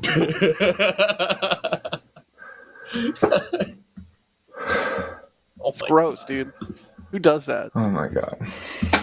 You know, most people that like eat their nail, like they like chew their fingernails. Like, how do you even do that with your foot? That's gross. You know, you go like. No, no. You almost do No, it. don't do it. Don't do it. Vetoed. Do not do that. Do not do that. Trust me. Don't do that. Discord TOS. Whatever you're thinking about doing, don't do it. Eric says Groundhog Day. That's also a classic for sure. Good He would flick. hate it though. Nah, well, maybe. Yeah, he would, because it's good. Yeah, maybe. Also, Ghostbusters. same with Caddyshack. Ah, I love you're right. Caddyshack. I feel like there's a chance that he could like Groundhog Day, because Trevor is definitely a curmudgeon, at least in part. What does that mean? I don't know. What? Google it. I surprised you about something the other day, though. Well, you surprised me right now Oh, by yeah? eating your own toenails. It's disgusting. Why would you do Oh that? my god. No, you. So one of our friends is in Japan, Uh-huh. and Ah. they sent a Undercover. photo of the Buddhist temple, like a Buddhist temple up there, and asked Jack what he thought my thoughts on it would be. Jack's first assumption was wrong, and then very quickly, barely saved himself. It was not okay. First off, it was a discussion. I didn't say my first reaction, which is ironclad, is that you would hate it. I said my gut is that you would hate it because you hate nice things, and I then further clarified that statement to say that, but there's a chance that you actually like it because you like Apple products, and that gives me at least a modicum of an idea of your aesthetic sensibilities, like minimalism and good design and stuff like that. So, yes, I thought maybe there's a chance that you would like it, and you do. You liked it. I was proud of you. Yeah, they're so cool. What was cool? Japan? Buddhist temple. No, the like Buddhist temples in Japan. Where was it? Was it the shrine at Kamakura? I don't know which one. Like I think Was there they're a all big generally Buddhist? quite cool. Like a big, gigantic Buddhist statue? Temple, yeah, like with the pagoda. Yeah, that's Kamakura. It's a famous, we're planning famous a temple. Japan trip next year, and I'm so Been excited there, dude. to see this. Who's we? Me family. Ah, nice. Yeah, I've been to Tokyo, dude. It's a pretty good time. Yeah, Pretty- hoping to pretty do a good lot time. of hiking and I don't know, Hot springs. the cool stuff. Yeah, I also want to see like the monkeys and all that because that seems Sushi. really cool. No, Yes, you can't go to Japan and not eat Nope. sushi. nope. You can't go to Japan can. and not eat sushi. Dude, I don't Can eat and I seafood. will. I still went to Japan and ate sushi. What if it's like vegetable sushi, like an avocado sushi roll? There's no fish. Would you eat that? Probably not, but at least I could. eat California that. roll. Trevor. You can't go to Japan and eat a California roll. It's like the most American uncultured thing to do. Dude, when I was over there, I was with my buddy from, who's half Japanese, and we were with his folks, and his folks made me eat stuff that ruined seafood completely. I just can't do it. I had like sea cucumber and sea urchin and stuff, and it was awful. It was awful. I can't do it. I'm just, no. Yeah, uni, which is urchin, is like a really popular, even here in the U.S. It's like, oh, you got to try the uni at this place. And I'm like, I don't. No. I'm sorry, I don't want scrambled sea urchin. It tastes awful. It tastes like salt. No way. Thank you. Yeah. No, it was. Yeah, I did it once. I did it once. I tried it. I didn't just hate it for no reason. I tried it, and even now I feel like I'm gonna puke. Yeah, uni bad. Other sushi good, but uni bad. Not a fan. Oh God, no. What? No, J-Volt, no. Tonight might be a sushi night. That's a good idea. Ooh, too bad there's no good Do it. sushi in Brownsville. Especially because if people know what that actually is. Yeah, I'm not even gonna say it. Eating toenails was bad enough. At least I know how to use chopsticks now. Barely. Oh. You need like the little kid chopsticks with like the rubber band and the wadded up piece No, of I paper do as a not. fulcrum. Sugoi. J-Volt, there is sushi in South Padre Island. Konami. It's adequate. The Shrine of Keiichi, Tsuchiya is amazing. Yeah, I agree. I don't know about I sushi in understand that Brownsville. I don't know that I would eat Brownsville sushi. South Padre Island sushi is already kind of a stretch. I guess HEB has sushi and it's okay. It's grocery store sushi, barely serviceable. SpaceX is gonna build a sushi restaurant, but that's probably gonna be for employees only. And I've heard that their sushi at Hangar X is phenomenal. Makes sense. SpaceX food in general is phenomenal. We were talking about Dippin' Dots earlier at the Astropub. One of the desserts they do is it's not Dippin' Dots, but it's ice cream that's been made with liquid nitrogen. So it's the ice cream of the future. It's non-proprietary Dippin' Dots. Pretty good. Dippin' Dots just seem like worse ice cream. You're wrong. More It's the surface ice cream area, of more the future, better. Trevor. How? Yeah. More surface area means more flavor or something. I don't know. Shut up. Ice cream of the future. It's the ice cream Not of that the I can It's future. been eat the ice cream anyway. of the future for like, what, 30 years? Yeah. Dude, shut up. Don't tell him that. You know, I He doesn't want know that. frozen yogurt tonight. You would So I be. think I can You actually would be a eat frozen Frogurt yogurt. person. What? Do us all a favor and try gelato, not please. Frogurt. It's Frogurt. It's a Simpsons Frogurt reference. is the game that you play with the little frog going across the No, road. it's Frogger. Nice try. All right. I'm done with this post show. I got no more use for this post show. All right, buddy. I'm also out of here. I gotta get some I'm food. done with this guy. I got no Membies. more use for this guy. Starving. Thank you, I've Membies. only All right. eaten a salad. Thanks, everyone. You're Thank not- you, members. I am sorry for. Just being I'm wrong sorry. all the time. Being It's so okay, Trevor. We got to correct. get you out of your shell. We got to get you out of your shell. You're wound a little tight here. You said you're gonna go eat a salad, Trevor? No, I've only eaten a salad today. Oh, all right. Well, also Vegetables toenails. are Yeah, what definitely my get some food. food. Salad and Shut toenails. Shut up. All right. Bye, Membies. See you, Membies. Hi, everyone. Push Shadow will be over there in a second. See you guys. Thank I you. hate you, Jack. Don't eat toenails. It's weird. See ya.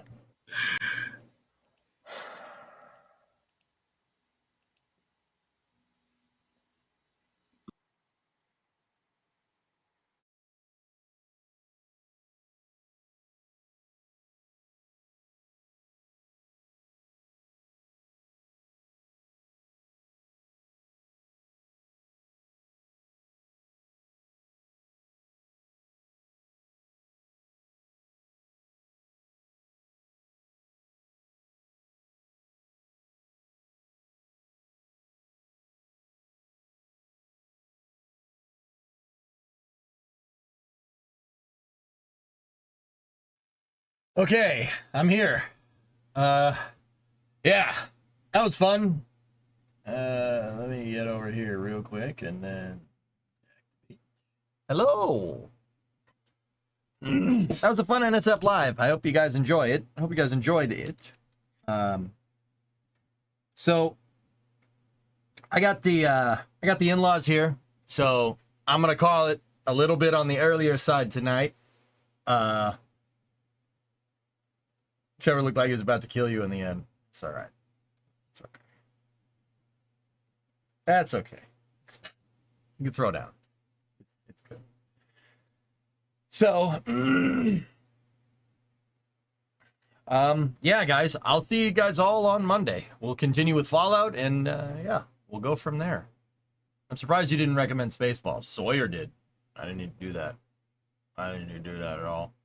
Yeah, Caveman, it's all right. We'll bring him out. Bring him into the fold. Have you set the route in stone yet for the road trip? I know that I need to be back here on June 17th. So I have the 7th till the 17th. I got to be back here because June 17th is my anniversary. I can't not be here for that. So, you know. I like Trev. Trev's a good kid. He's a good kid. Really. Smart. He's a very smart kid. Speaking of movies, Vice Grip just dropped another full-length reveal. My father-in-law figured out what Vice Grip is, Electron, so that's what I get to do now. That's pretty sweet. Anyway, guys, thank you very much. Thank you very much for supporting. Really appreciate it. Thanks for watching. I hope you guys enjoy Flame Trench. I have a good time doing that. That's fun. So are you going to be here for Starship? Yeah, maybe, T-Man. Yep. Thanks for giving me entertainment while I worked on the yard. Have a good time with the family. Yep. Bald DJ reminds you of bald Matt Damon from Elysium. I can see it. Yeah, I can see it. I do like doing this. This is really pleasing. I don't know why. Just stroke the furry wall, man. Anyway, guys, thank you very much. Have a great weekend. I'll see you guys on Monday, noon time. Actually, I don't know. It's Memorial Day. I'll get back to you on that. It might end up being Tuesday. We'll see, okay? Thank you very much for watching. Have a good night. See you later.